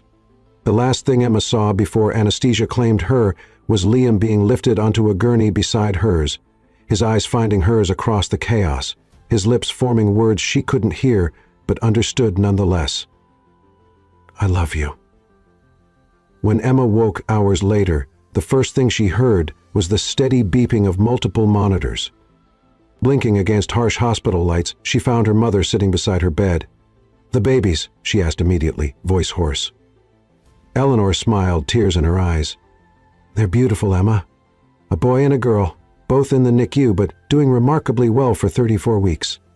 Relief flooded through her, followed instantly by another fear. "Liam?" Her mother's expression sobered. "He's in cardiac ICU. The episode was severe. They had to resuscitate him once, but he stabilized." Tears spilled down Emma's cheeks. "I need to see him and the babies. Please."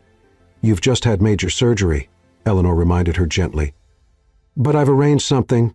She nodded toward the door where a nurse entered, pushing a wheelchair. "Hospital policy says no getting out of bed yet, but we can bend the rules a little." 20 minutes later, Emma was wheeled into the NICU, her heart expanding painfully at the sight of 2 tiny infants in separate incubators, tubes and wires connecting their miniature bodies to life-saving equipment. "They're perfect," she whispered, reaching a hand into the port to touch her son's impossibly small fingers. "Have you told Liam?" "His sister is with him now," the nurse explained. "She's showing him pictures." After precious moments with her newborns, Emma insisted on seeing Liam. His room in the cardiac ICU was dimly lit, medical equipment surrounding his bed, where he lay pale and still, eyes closed. He risked his life to be with you, Isabella said quietly from the corner, rising to greet Emma. The doctor said the stress triggered a potentially fatal arrhythmia. He knew the risk and came anyway. Emma wheeled herself closer to Liam's bedside, taking his hand carefully around the IV lines. "I was so afraid," she whispered, "for the babies, for you." To her shock, Liam's fingers tightened around hers, his eyes fluttering open. "Worth it," he murmured, voice barely audible. "To see you, to know you're all safe." "You stubborn, reckless man," Emma choked, tears flowing freely. "You could have died." A ghost of his familiar smile touched his lips. "Not before meeting my children.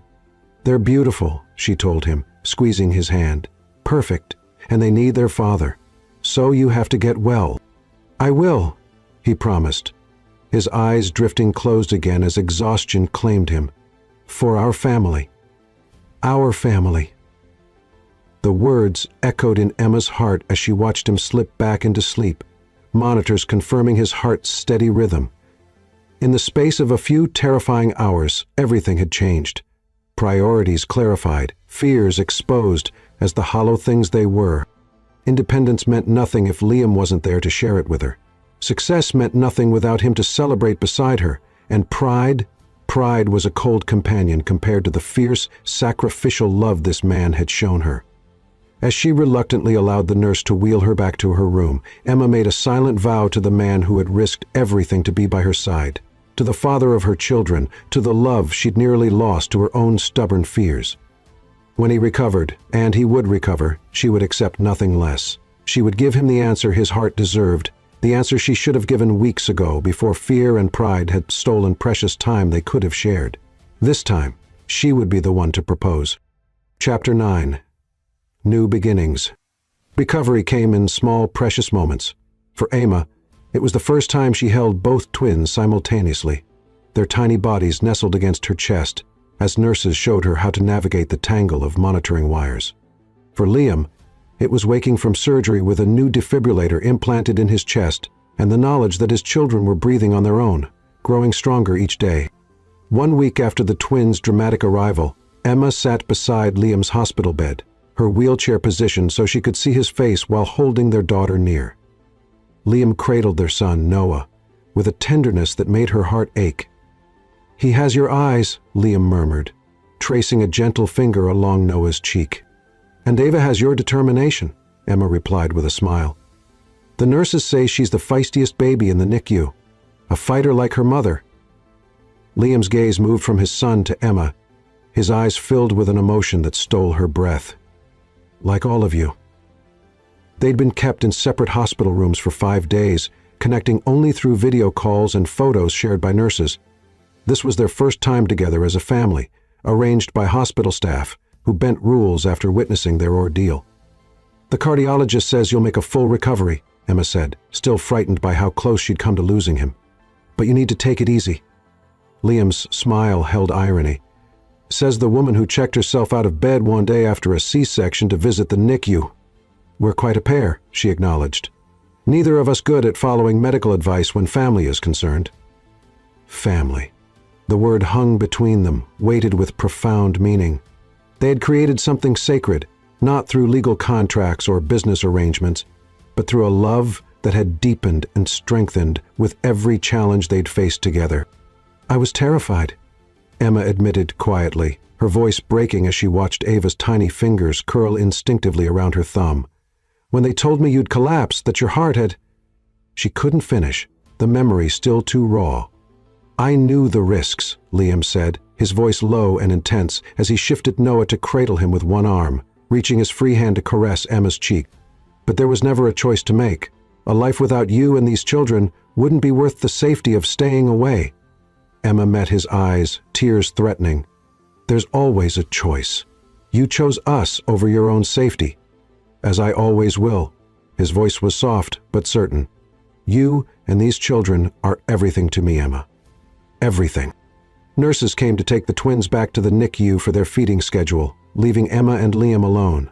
In the quiet that followed, the words they'd both been avoiding seemed to fill the space between them. "We need to talk about what happens next," Liam said finally, "when we're all released from the hospital." Emma took a deep breath.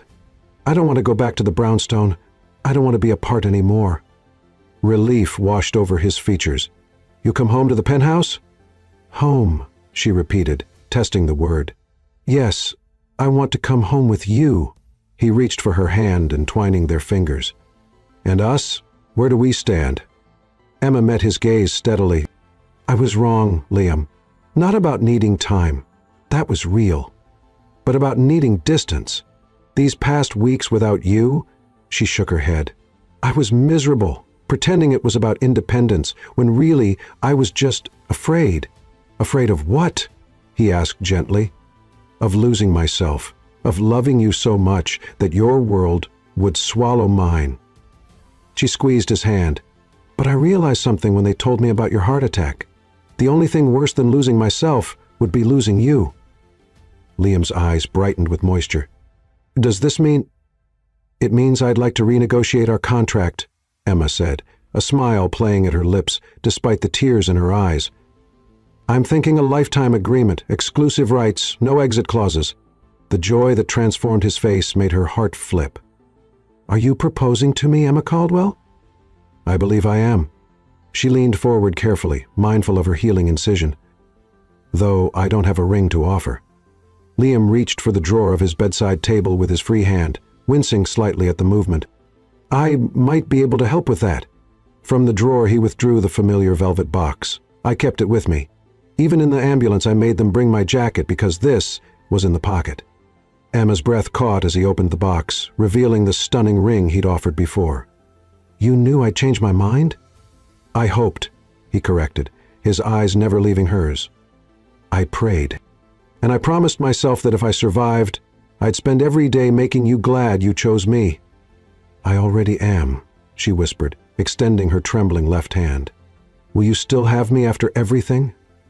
Instead of answering, Liam slipped the ring onto her finger, then brought her hand to his lips. Ask me again. Emma blinked back tears.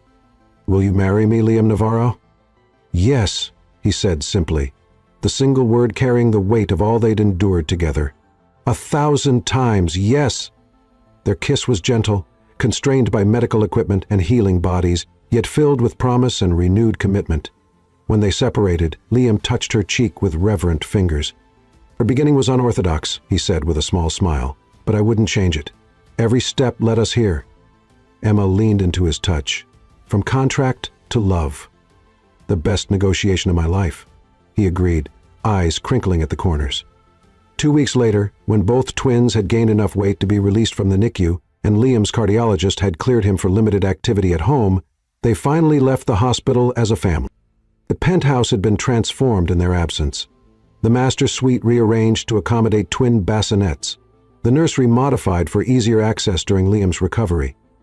Their first night home was a chaos of feeding schedules, diaper changes, and precious moments of quiet wonder as they took turns holding their miraculously perfect children. Near dawn, Emma found Liam in the nursery rocking chair, both twins asleep on his chest while he sang softly in Spanish. Mi corazón, he murmured when he saw her in the doorway. You should be resting. So should you, she reminded him, coming to perch on the arm of the chair.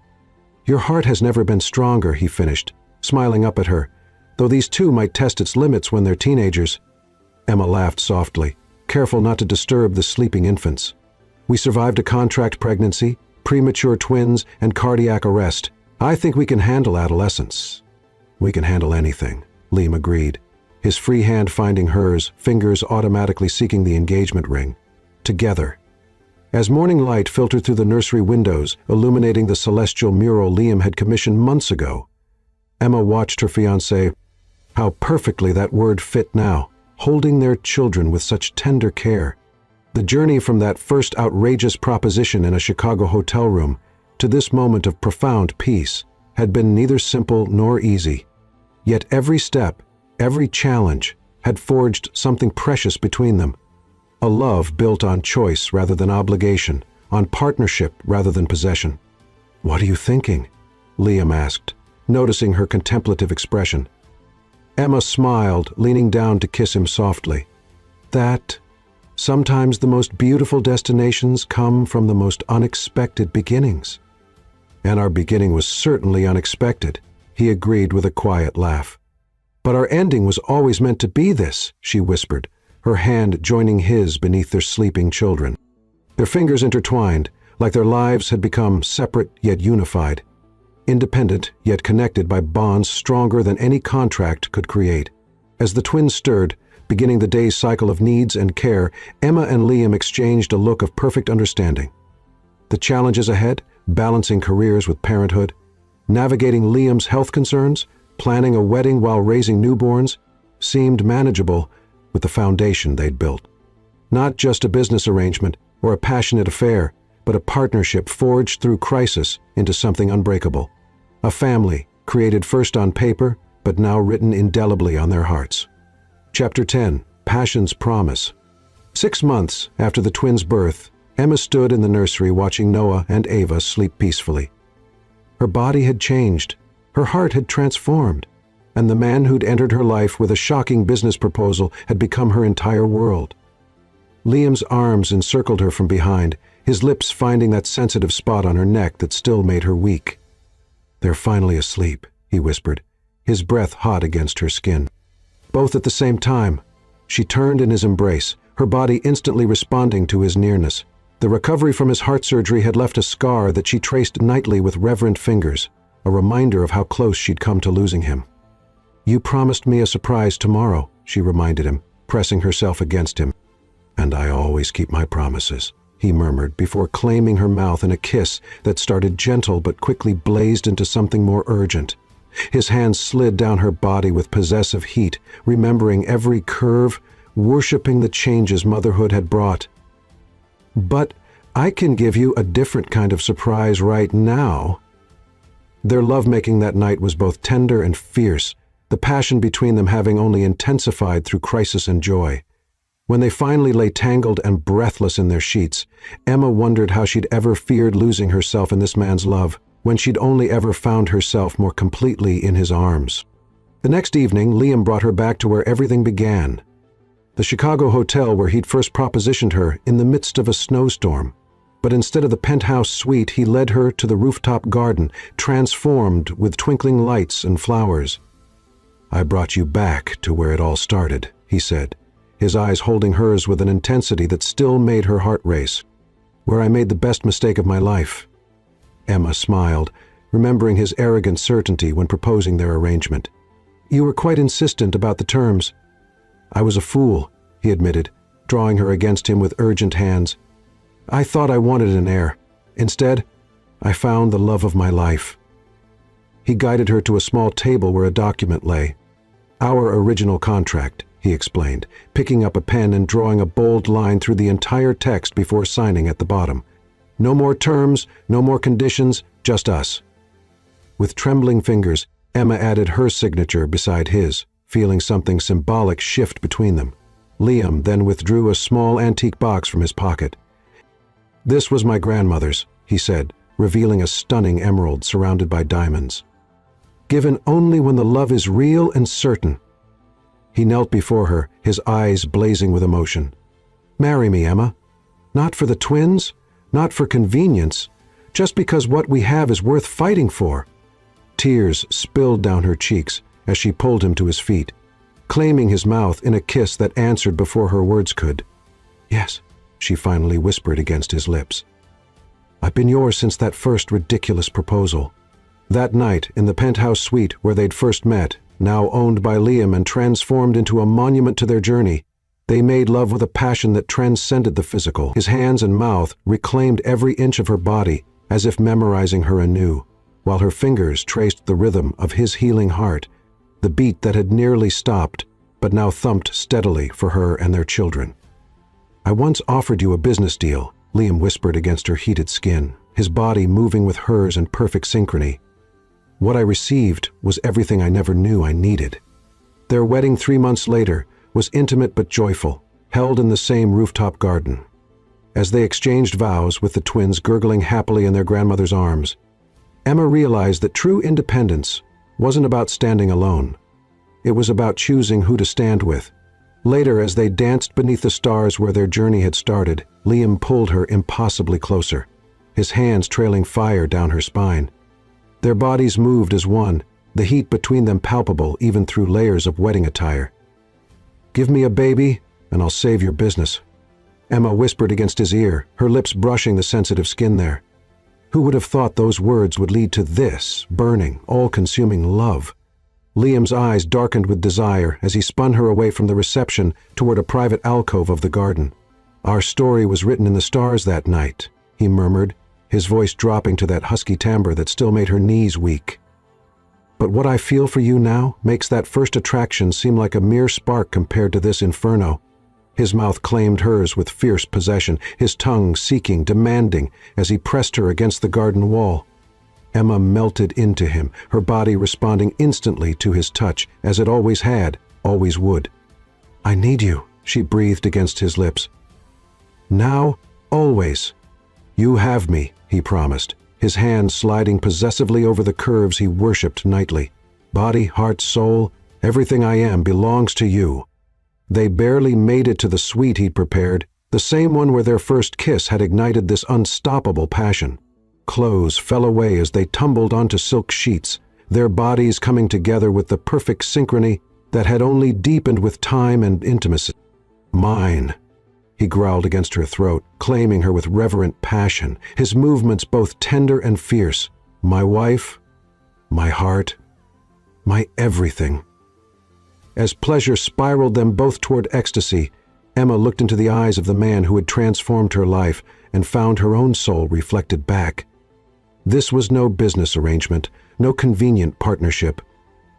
This was a connection so profound it transcended all boundaries, all contracts, all limitations. "I love you, Liam Navarro," she whispered, as they lay entwined afterward, her body still trembling with aftershocks. "Beyond reason, beyond fear, beyond anything I ever thought possible." His fingers traced the curve of her cheek with exquisite tenderness, his eyes burning with promise. "And I will spend every day of our lives showing you just how completely I'm yours, Emma. Every touch, every kiss, every breath, a testament to what we found together." As moonlight bathed their intertwined bodies, Emma surrendered to the beautiful truth that had been waiting for her since that snowy Chicago night. Sometimes the most unexpected beginnings lead to the most perfect destinies. And their destiny was a passion that would never fade, a love that would only burn hotter, deeper, and more consuming with each passing year, a fire neither time nor circumstance could ever extinguish.